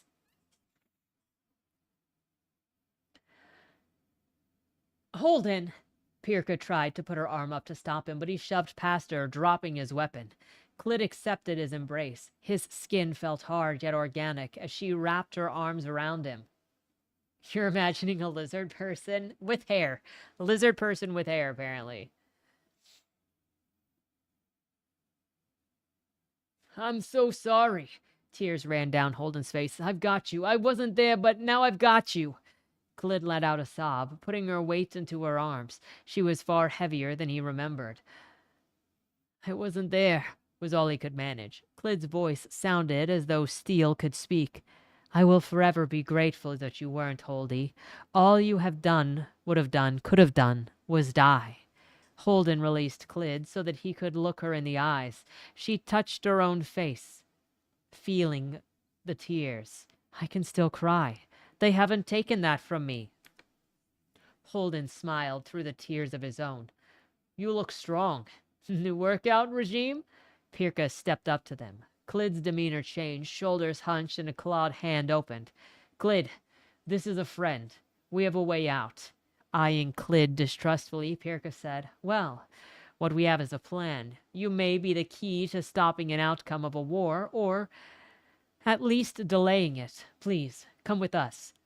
Clyd looked at Crom, standing back. The big man raised his hand, saying, "Just an escort. And, if you're willing." Eyes narrowing, Clyd looked back at Holden. "Not until I find her." A hiccup. As a precautionary measure, Flip had gotten halfway into his retired grip armor when he heard screams outside the front door. The explosions in the distance seemed to be getting louder. Opening the door a fraction, he saw officers of God in the street. People sprinted by as uniforms ordered them indoors. Smoke from distant fires began to cloud the air. Gunfire popped only a few streets over. Flip's trained ears told him that it was more than just pistols. Now he saw one of the officers getting trampled by the crowd. He finished donning his armor and marched to the front door. Catching his reflection in the wall mirror, he noted just how the green of the eyes seemed to be enhanced by the black armor. They glowed in the depths of the helmet. Something old in his mind stirred, something that had slept for years. He knew that they were planning to rescue Clyd from the Ministry of Science. Whether they were responsible for the chaos out there now, it seemed to be smart that if they were going to rescue Clyd, now would be an excellent time to attempt it. The energy in the street was unhinged. Men and women screamed. Children cried. The illusion of the there we go. The illusion of the infinitely secure capital city was ripped away. Few officers remained. A sergeant yelled for the few that she had left to stay by her side.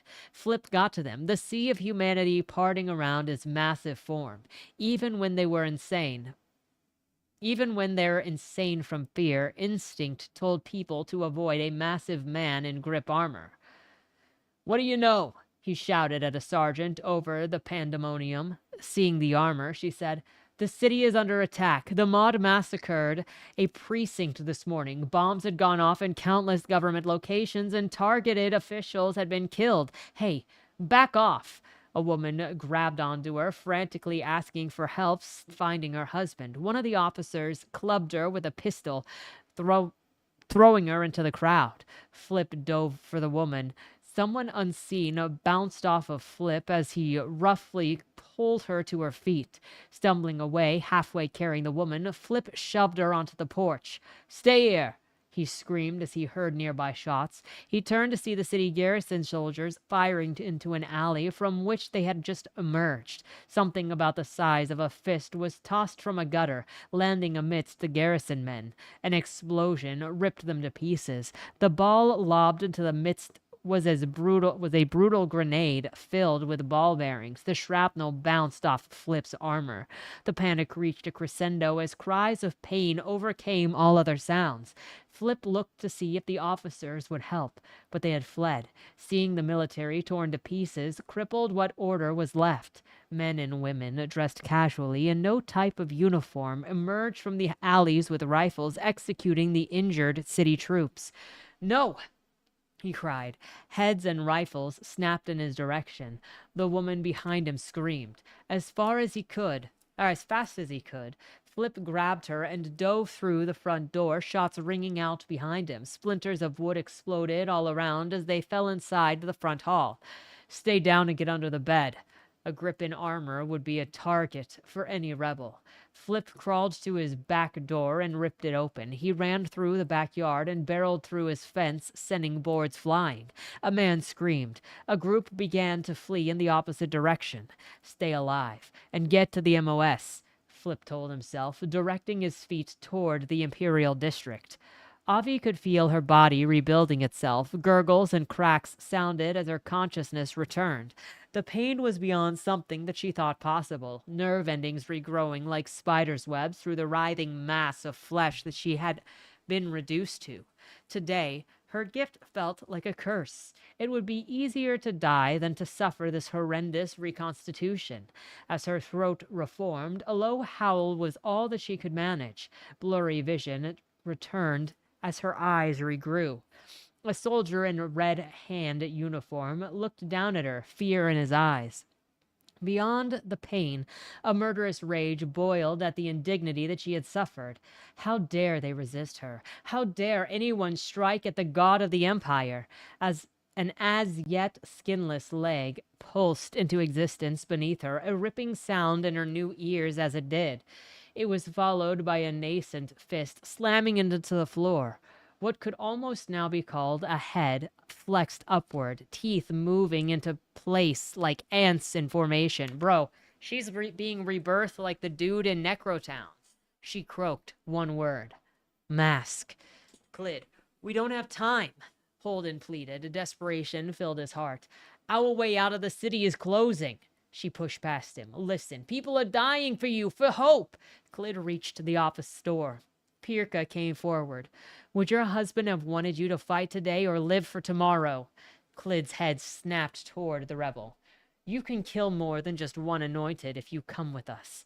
We're not going into permanent hiding. We are retrenching in order to continue the fight. Pirka holstered her pistol. The greatest war is yet to come. You will be our greatest asset. The scourge will be unleashed on any anointed who shows their cursed face outside of the godforsaken continent, including the one who killed your husband and Chapman. Clid's face, the only still recognizable human part of it, contorted.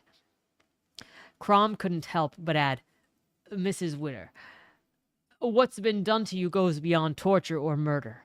Only right now, your future should be your own. You can go out those doors alone, or you can trust Holden and come with us. Believe me, there will be no more fighting with us. I won't stop until I personally see that you kill the woman who butchered the seven. Are you okay? Are you okay?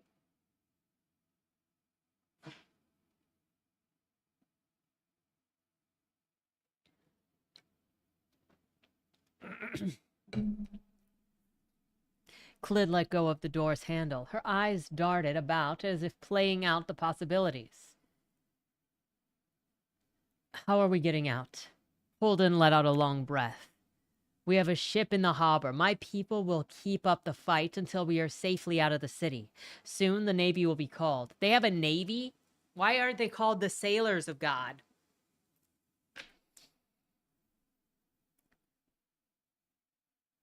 We have to get out before that happens. Pirka's eyes contained a glimmer of hope. Clid, please, we need you. Clid came uncomfortably close to Pirka, weighing the woman, examining her from head to toe like a predator playing with its victim. Finally, she met Pirka's eyes. Do you promise I will be the one allowed to kill Avi Cormac? Pirka didn't flinch. I will do whatever is in my power to make that happen. Fine, Clid said, withdrawing from Pirka and letting out a sigh. Then she asked Holden, do you have a cigarette? Can she still smoke a cigarette? Do you think a cigarette affects a bug, crab, lizard lady more than a normal person?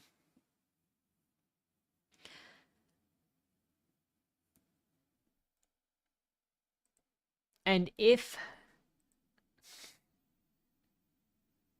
so,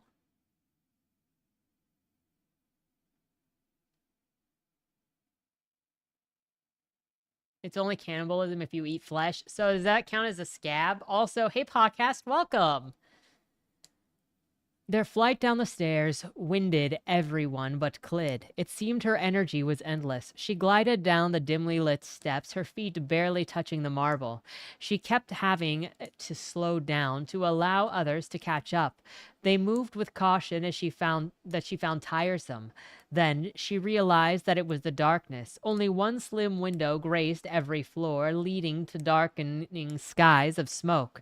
To all but Clid, this was a black pit. As Clid raced down the floors below them, a sound outside of the door made her freeze. She tossed her cigarette and positioned herself. Two soldiers burst into the well, throwing the door into her. She reacted as fast as thought. Her hand closed around the nearest soldier's throat, tearing it away. Ligaments and tendons slid through her fingers. Holden, I feel like this is taking inspiration from like Mortal Kombat for its violence.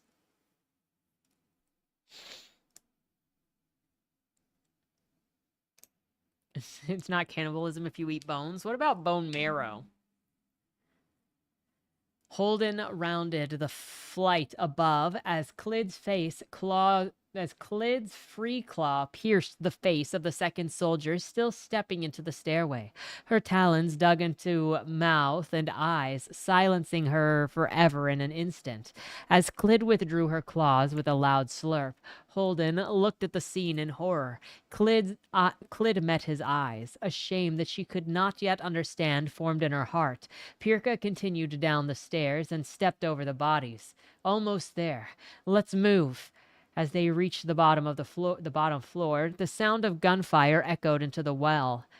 Ready? Crom asked. Holden and Pirka nodded as Clyd drew herself into a crouch, readying herself for the battle waiting just outside the door. Crom shoved it open, and Clyd leapt past him. Since Holden and Rebel had exploded through the green and white lobby, a team of Red Hand had recovered the floor and taken up positions. Now they fired from behind makeshift covers at the far end of the room where the remaining rebels ducked for cover. Several of the Red Hands turned, hearing movement behind them. It was too late. Claws met flesh. Bones snapped, muscles torn apart by teeth. Clyd killed like an animal. Armed people in plain clothes tentatively peered out from the shadows. Clyd looked down at her body. Blood lay thick over her armor. It dripped down the patterned grooves, filling the lines in crimson streams. "It's okay," Pirka called out to terrified rebels. "She's what we came for." Two emerged from behind a desk, their eyes glued to Clyd. "You okay?" Holden asked, approaching with his hands raised again. The kid glove treatment from her erstwhile apprentice irked her. She nodded curtly. Light returned to the room, and Pirka looked up at the electrical wonders woven into the giant decorative spears above them. That's not good. If they're already working to restore power, our chances to escape are closing. "Doesn't mean that the battle's ended," Crom said, leaning the way into the hole that they had blown into the floor on their way into the ministry only half an hour earlier. Pirka looked to the two soldiers. "Get ammo, gather their weapons, and cover our retreat as long as you can. More will be coming." The rebel soldiers nodded and searched for the dead. Clyd noticed Holden looking at the two with something close to admiration. Then she saw just how much her apprentice had changed. He was slouched with unkempt hair. There was a startling lack of muscle under his coat. Even his gait was less confident than Clyd remembered. He noticed her gaze. "What?" "Miss you is all." She followed Crom's lead to the hole in the floor. Holden still had the same childish grin. "You too, boss." A noise from the tunnel. Shots sounded directly into the sewer below. Pirka's eyes widened as she stared into the darkness. The taste of metal came so strongly to Clyd she actually spat. Crom grabbed Pirka and Holden, diving away from the tunnel. Clyd watched a wave of green light build below. "Run!" Clyd wasn't sure who had yelled it, but all were running from the green flames exploding out of the tunnel. She caught up to Crom with a rebel soldier right behind. Barely ahead of the green flames, Crom smashed through the lobby's ruined glass front doors with his armored body, sending them all sprawling into the evening air. A green flash dominated everything. The world vibrated as a buzzing toxin filled Clyd's existence. Crom still ran with Pirka, covered the best she could with the armor Holden seemingly discarded, crawled away from the building. Red marks flared on his skin. Clyd ran to her former student and dragged him further from the still glowing building. Sounds of panic began to register, not just from the rebels. Lifting her eyes, Clyd saw the city up close for the first time in months. It was a nightmare. Buildings burned wherever she looked. Smoke filled the sky, and orange-green glow dominated the horizon. The sun failed to penetrate the choking clouds over the city. The people were in desperate shape. Soldiers were being trampled by panicked civilians. People frantic to flee as fighting reached their neighborhoods. From their garb, it seemed that all types of people from all over the city had come to the Imperial District in hope of protection. Clyd watched a soldier fire wildly at a crowd that had knocked him down, desperate not to be trampled to death. Clyd got to her feet. A red hand grip near the main door raised his gauntlet in a motion of surrender and backed away. Before stepping into the light, Clyd didn't consider the effect of her appearance would have on an already terrified mob. As she stood atop the Ministry of Science, steps visible to all, a wave of terror gripped the panicked crowd. Where people had been running in every which way, the entire mob now moved in one direction, away from the blood-soaked demon in their midst. The soldiers who had saw her were no less panicked. They were not disciplined like the Red Hand. They were city soldiers, and she, as far as they were concerned, was the devil. Only the nearby grip didn't flee. Oddly, he ignored her and stared at Holden.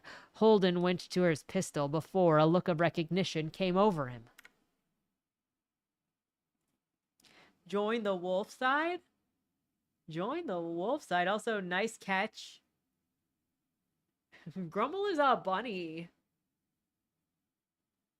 What are you talking about? Holden's shock finally subsided. Flip? Cromwell lowered his defensive stance at the tone of recognition. You know him? Yeah. Holden openly returned the man's stare. What are you? Pirka cut him off. Are you willing to help us get out of the city? The grip nodded. Holden, can we trust him? Pirka asked. With our lives. Good. Move! The six of them made it into the cobblestone street, with small evacuated shops on either side. Holden noticed Clyd slowing her stride to stay by him. What under the gods was that green flash? Pirka asked. Crom looked about to answer, but Holden spoke first. An Imperial grip must have detonated themselves in the sewer. They were probably ordered to do it to prevent our retreat, and if we go in, we'll die of exposure to the Groweland. Can we get in a few blocks over? Flip answered. It'll be toxic for blocks. Everyone in the district is likely to have symptoms. The poison spreads even further in the tunnels like that. Crom finished with, the sewers may help contain it. Fewer will die. As for going down there, we have to move fast. In armor, we too will be okay. You lot might have a rough few days ahead. Shit. You haven't stayed with Car Wash? Do you get to go back to Car Wash soon? I can imagine she'd be sad. Tate always gets all pouty when I am missing. I think that's just normal for pets missing their people. You are with her? Yay! I hope you get to spend all weekend with her.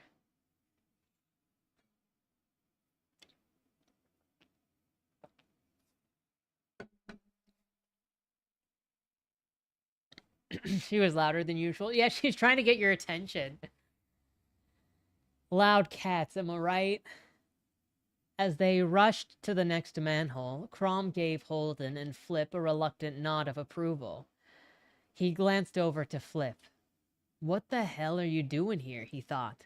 They reached another street crowded with people running by. Though this area was not yet full stampede, most citizens reversed course when they saw Clyd. Holden couldn't be angry at the terrified people. His former mentor terrified him too. If it wasn't her appearance, it was how she killed like a machine built for that purpose. Every movement was exact and lethal. The sound of that soldier's throat being torn out still filled his ears. A small break in the influx of people headed for the capital emerged. Pirka ushered them forward. As they reached another maze of alleys, Crom turned to look back. They'll all be poisoned if they go toward the ministries, damn it. Pirka replied. That's the Imperial's problem. More pressing is the fact that we can't move as quickly or directly as we could have in the sewers. With only partial relief, Crom asked, how did the military even know to block our escape? Dozens who fled the MOS saw us blow our way through the floor, Holden answered. Pirka said, One suicidal charge was probably all they could manage in this, which is why we need to move. Crom looked back at his panicked crowd one last time. Fuck. Pulling off his helmet, he followed after Pirka. Flip made sure to stay close to Holden as they made their way toward the docks. How did you find us? Flip shrugged, pulling his helmet to breathe easier. Said you wanted to get Clyd out of the Ministry's hands. That would require something insane, and insane things started happening. Rather, safe bet where you'd be. All right, so you got lucky. Yeah, pretty much. Where's Reki? The sound of the battle nearby prevented Holden from answering. As they ran into the mouth of the intersecting streets, a platoon of red-handed soldiers met them, arms at the ready. A hooded soldier in their midst fired a flare into the sky. Clyd snatched Holden and dove with him behind the building, pouring smoke into the street.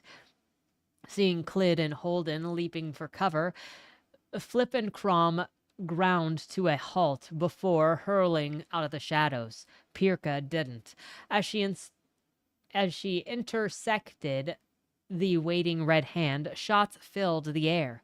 Though the bullets flew through her, she rushed toward Holden. Reaching him, she dropped and let out a cough. As she did, she felt fluid spill onto him. Clyd was already on her feet, sprinting back to the butchered Red Hand team. Holden slowly laid Pirka down. The sound of the soldiers dying reached his ears. As blood darkened her coat at the shoulders, her eyes locked onto his. Leave me. Shut up, Holden said as he pressed his hands to her wound. Pirka grunted in pain. I'll show you down. I said shut up. I'll slow you down. I said shut up. Holden, shut up. Blood soaked between his fingers.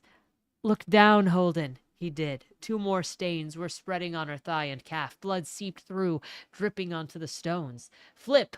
Crom! The 2 grips who had been providing cover to the rebels firing on the Imperials, but by now Clyd had butchered most of them. The sounds of gunfire dying behind them, Flip and Crom jogged to Holden's position. Put your hand here. He placed Flip's hand on Pirka's shoulder and then removed his belt. He worked as fast as he could, shaking from adrenaline. The tourniquet slowed the blood loss in Pirka's leg, but it wouldn't be enough. They had a whole district to go, and by now every soldier in the Empire would be hunting for Clyd. The soldiers Clyd were fighting fled as they realized their bullets had no effect on the Silver Woman, and yet Clyd was about to chase them down regardless.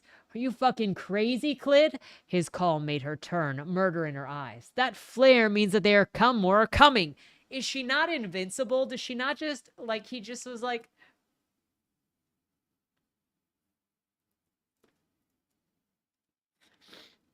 It took 2 or 3... It took like a day or 2.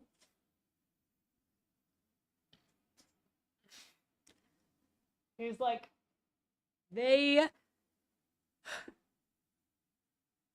clearly nothing could kill her. She's a machine. She moves super fast, and the baddies are after her. So if she goes and causes ruckus over there, they can escape over here, and then she can catch up because she's faster than all of them. That's all I'm saying. I mean, she's coming, Clyd said. She kicked a rifle from the floor to her hand, then hurled it like a javelin, faster than Holden's eyes could track. Retreating soldier's head exploded at the impact. Fuck. Flip, take Pirka and the soldiers, go to Dock 13. People will be there to recognize her. Go! Concern flooded his former lover's face. I can't leave you like this. Holden grabbed the man by the collar and kissed him hard and shoved him back. She'll bleed out. Go! Flip picked her up, looked back once more, and sprinted toward the dock. At Crom's nod, the 2 rebels followed suit. Their guns would be of no use. Crom stood, but Holden pulled him roughly back to the ground. Something wrong. Clyd has never been like this before. Be careful. Nodding, the grip got to his feet. Holden tasted metal. That's all Holden is tasting. It's just metal. Welcome back, Bobby. We have a master fight going on. Pirka got shot. She's being taken back to the docks. Reunite with car wash. Ooh, ooh, ooh, ooh, ooh, ooh. Clyd looked into the soldier's eyes as she screamed, her arms wrapped around his skull. She squeezed harder. His eyes bulged from his head, blood leaking from the sockets. With a crack, his head exploded under her hands. Warm liquid poured over Clyd's perfect skin. She wasn't satisfied. She wanted more. The worms had returned. She could feel them writhing beneath her skin. They craved anointed blood. "Find me!" she screamed, the metallic grind of her voice cut through the air. "See what you have made!" There were no more soldiers. So many had escaped justice. "Clyd?" came a calm voice. The taste of metal filled her mouth once more. She turned to see a rebel grip approaching her, his stance submissive. "You promised you would come with us. Please. Pirka's hurt. Holden has been exposed far too much of the Groenland. We need to move." Can't he see? Clyd could protect them all. There was no rush. She could purge the whole city. As soon as she thought it, her own mind recoiled in horror, as if the very idea had been placed in her brain by some malevolent external force. Holden emerged from behind the grip. He looked scared. Scared of her. Clyd found that she could barely contain the rage building within her.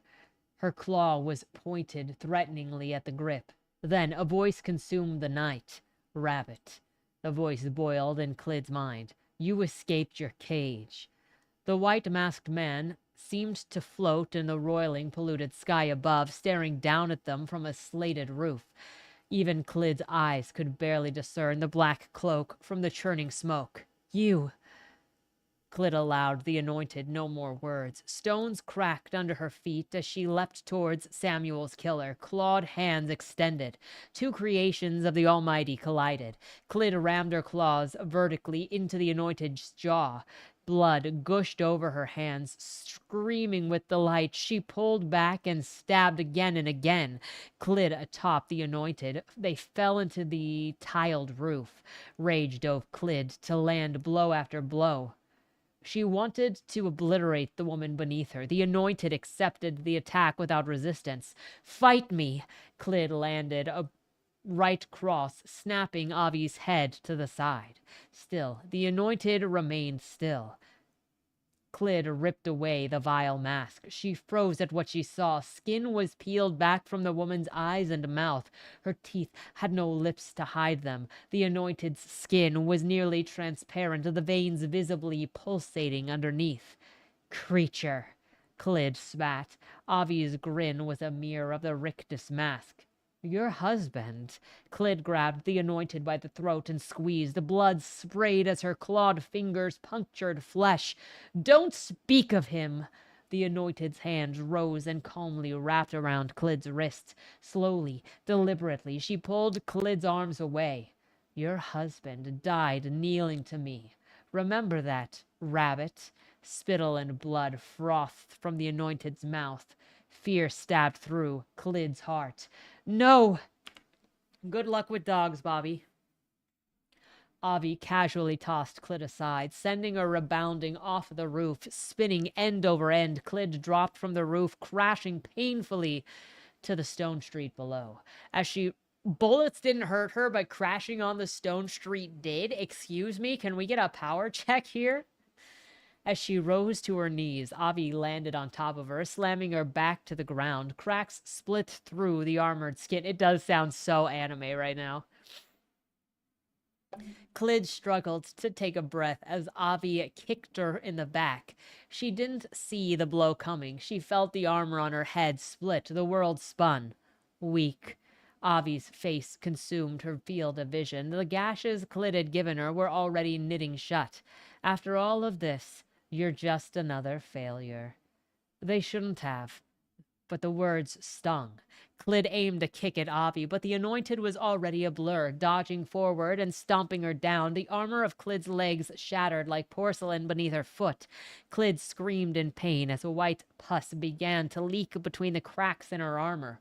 A white knife appeared in under Avi's black cloak. She pinned Clyd's chest under her knee. "We'll just try again." Perhaps with a few of your friends. A taste of metal returned. Both women turned to see Crom lift his arms and throw them forward, his green eyes ablaze. Avi flew through the air and crashed into the wooden door of a building on fire. Get up, Crom shouted. Holden was picking Clyd up. Let's go! Clyd tried to put pressure on her leg, but collapsed in pain. Come on, Witter, Holden said. A dark alley is no place to die. She rose again, her using her apprentice as a crutch. Defeat beat her heart. Clyd had spent weeks planning this moment, fantasizing of destroying the anointed who murdered her Samuel. It had all been a dream. Avi had tossed her about casually as a child would a rag doll. Crom had both of his hands extended forward, a look of immense concentration on his face. Go! Holden half dragged Clyd into the darkness, terror playing on his face. The weight on Avi's back was crushing. It pinned her to a fireplace within the burning building. This grip seemed to remember its training. When overpowered, immobilized the combatant. Avi planted both hands on a chunk of stone debris. Her flesh sizzled. Flames licked her boots as she screamed, pushing against the Groenland force, pinning her to the wall. The grip felt her resistance and reacted. With a yank, he whipped her through the air back to the street. The rough cobblestone scraped her skin and snagged her cloak, the seams snapping and tearing as she whipped end over end through the street until she crashed through the wall of a nearby structure. Shards of brick and wood rained down, battering her aching form. Flames licked the beams above. Avi could sense the foundation beginning to crumble. The grip smashed through a charring doorway, his green eyes blazing, one hand extended toward her, another reaching beyond him.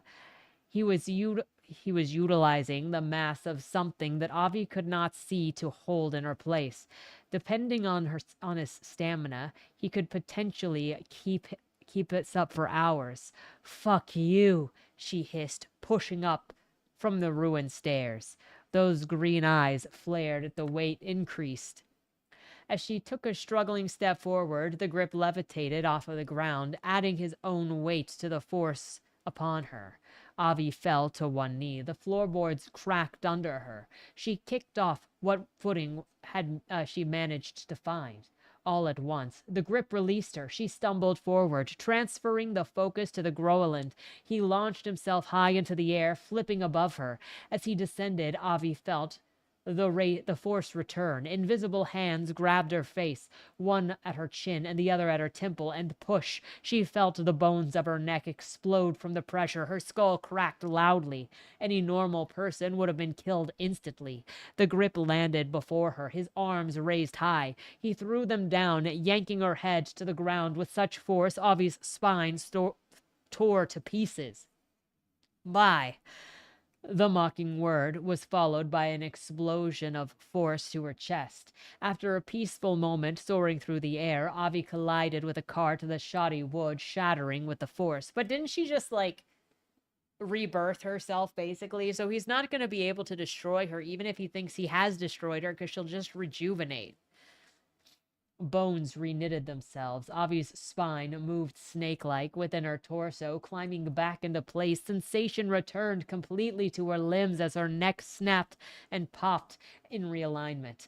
Avi allowed herself 3 long breaths, staring at the smoke pouring into the sky above. Splinters fell from the cloak as she rose and patiently walked back toward the grip. He was on his knees, panting heavily, totally unaware of her. Blood dripped from his nose as he vomited into the streets. Well done, wizard. The man's head shot up. No, you can't. The green light flickered in his eyes as they struggled to focus on her. She lunged, her knees shattering the bones in his shoulder through the armor. The grip slid across the street for several paces. Avi tasted blood again, but she was prepared this time. The second blow caused the man to careen into a barrel. She approached as the grip tried to push himself up with his shaking limbs. What is your name, wizard? The man's eyes were frantic as he looked at her. You broke. I can't break, She placed a hand under his chin. The light within his eyes winked out, returning to them a much more human Greene. Please, your name. Crom Rollick. Well done, Mr. Rollick. I'll remember you. It would take hours to torture any useful information out of the man. By then, Clyd would be out of the city. The soldier deserved a respectful death. His neck snapped with a flick of her wrist. Well done. Avi fell to one knee, her body giving out.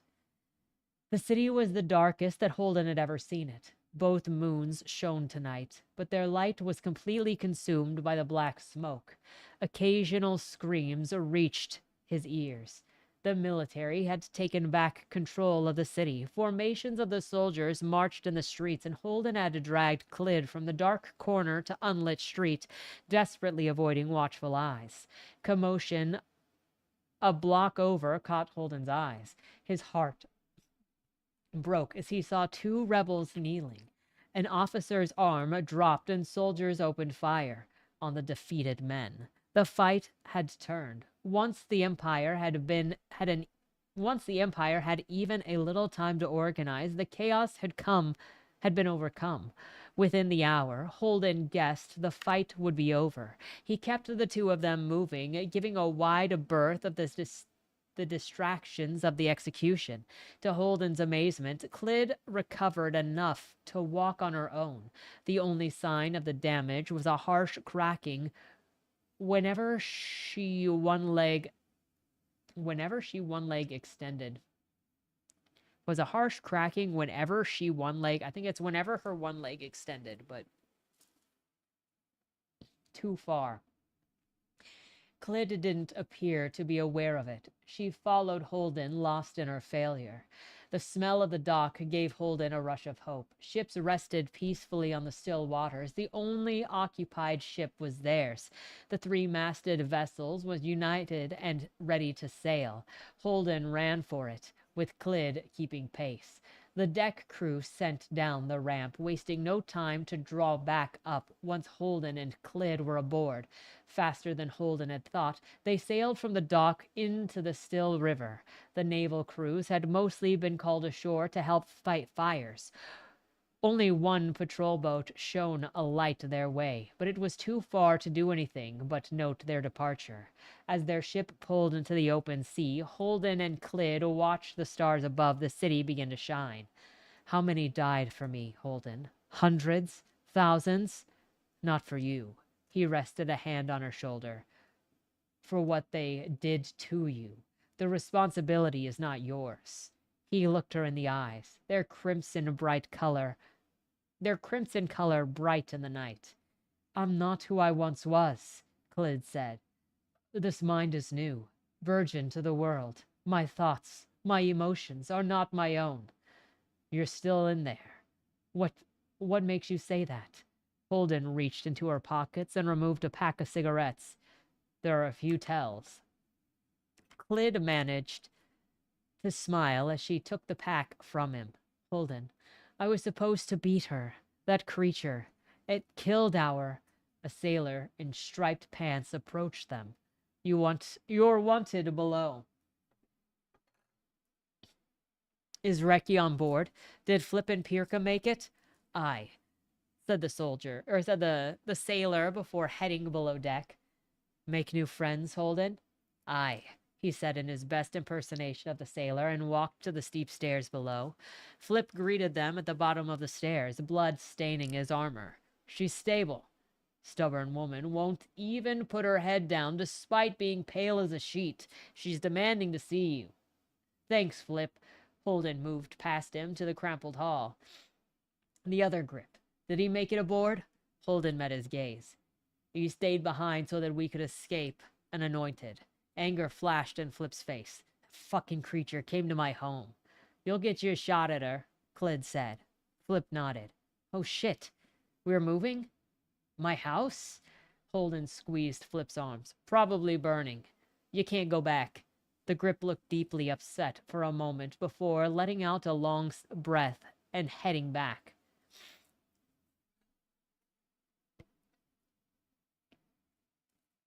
came back in time for someone rolling to seduce the killer bug terminator creature thingy? What? Not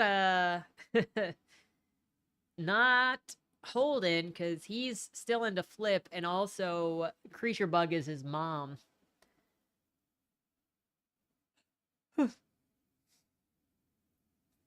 Pirka and Reki occupied 2 beds side by side in the cramped medical room at the back of the ship. Holden couldn't help noticing the wooden table covered in blood just opposite Pirka. As they entered, her head rose from the pillow. Gods, you did make it. Is Crom above? Tell him to get his ass down here. She noted his expression. Oh, I'm sorry, Holden said. The Anointed came. Pirka's head came up again. The Anointed? Crom delayed us so that we could escape. Clyd stepped forward. If it weren't for him, she would have killed all of us. Then he died for something. Grief tinged Pirka's tone. He was a great man. I know how this may sound, but it is possible that he escaped. Doesn't matter either way. We'll never see him again. What a stupid fucking thing to say, Reki said weakly, though with characteristic snark. If your friend is alive, of course it matters. God! Holden thought that she had been unconscious. He fell on her carefully, careful not to touch her stomach. Holden kissed her cheek, lips, and forehead. You wonderful bitch. Call me a bitch again and I'll stick you. Reki looked past Holden, seeing Clyd for the first time. Okay, so Holden, status on coming to life and they're scary? Clyd looked down at her own form. Not an inapt description from someone barely conscious. Holden sat up straight and looked at Pirka, tears rolling down her face. He placed a hand gentle on her good shoulder. We made it. The ship is sailing downward toward the ocean. The price was high. She took a breath. I had to take the last of Chapman's medicine. It felt wrong. A rumble shook the boat. What the hell? Holden said, touching his pistol. Engine, Reki said. The fuckers managed to snag a powered boat. Amazing. Clyd placed a hand on the wall, feeling the vibrations. As the ship left the river and entered the open sea, they felt stirrings of relief. That there would be more troubles to come, God knew, but they had escaped the Empire's reach for now. Holden knew the worst was coming. Holden knew the worst of this coming war was building on the horizon, but they had something now. Time. Holden walked with Flip to their shared room, and suddenly he found himself holding the grip for balance. Sorry, just, Holden's knees buckled, his vision churning. Holden, somebody help! So sorry. No, his voice was slurred. Something was terribly wrong. He couldn't figure out who had vomited on the floor below. Holden, it's the Groenland. You were exposed to too much. Almighty, what did Crom do? Someone help! Holden felt Flip's powerful, useless arms holding him. Powerful, useless? Powerful, useless. It feels like that trope of like doing opposites to describe something, but to try to be meaningful, but it's just not. Like when they go, they're beautiful, ugly. Then felt nothing as he began to convulse. He's dead.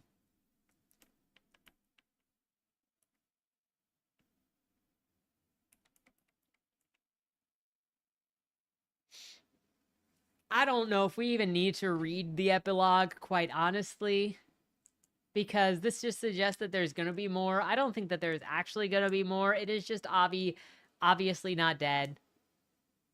She being like, oh no, I was defeated and I'm humiliated by that. Weeks of normalcy came back. They reconstructed the town. Eager to quash the next potential uprising, Avi placed a handful of trusted veteran agents under cover as servants to noble houses of concern. So there are spies everywhere looking for leaks. We have become complacent since campaigns came home. The people have rested enough. It is time to put them back to work for the Almighty. The frick is Rinda?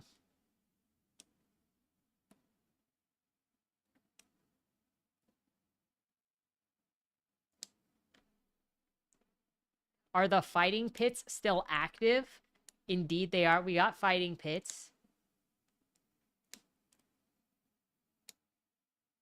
Every ship is armored and crew is trained of sailors. 300 steel-plated ships. Supplies have been secured and a new anointed found to replace us when we leave. Then we sail to war. So Avia's back in her position of power. They've reconstructed. They've put spies everywhere. She's got backups. And then they're going to get in their boats and they're going to chase after these people over the water to kill them. The end. I thought he said this was meant to be just a trilogy. That is not how you end a trilogy. This is suggestive of more.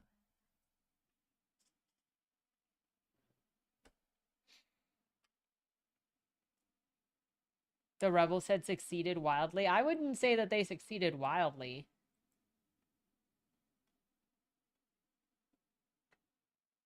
The eyes placed within the noble class had found a substantial increase in the backdoor meetings and plots, several of which were being held by the Empire's most powerful. Does that just mean like poor people are watching them now? So nothing happened? Pretty much. Pretty much. Nothing has changed. Except the Holden got away, Clid got away, and now they're gonna be dragging these people to another island of other people, but also that have no weapons, because they said there are like no weapons out there because it's peaceful. Yeah.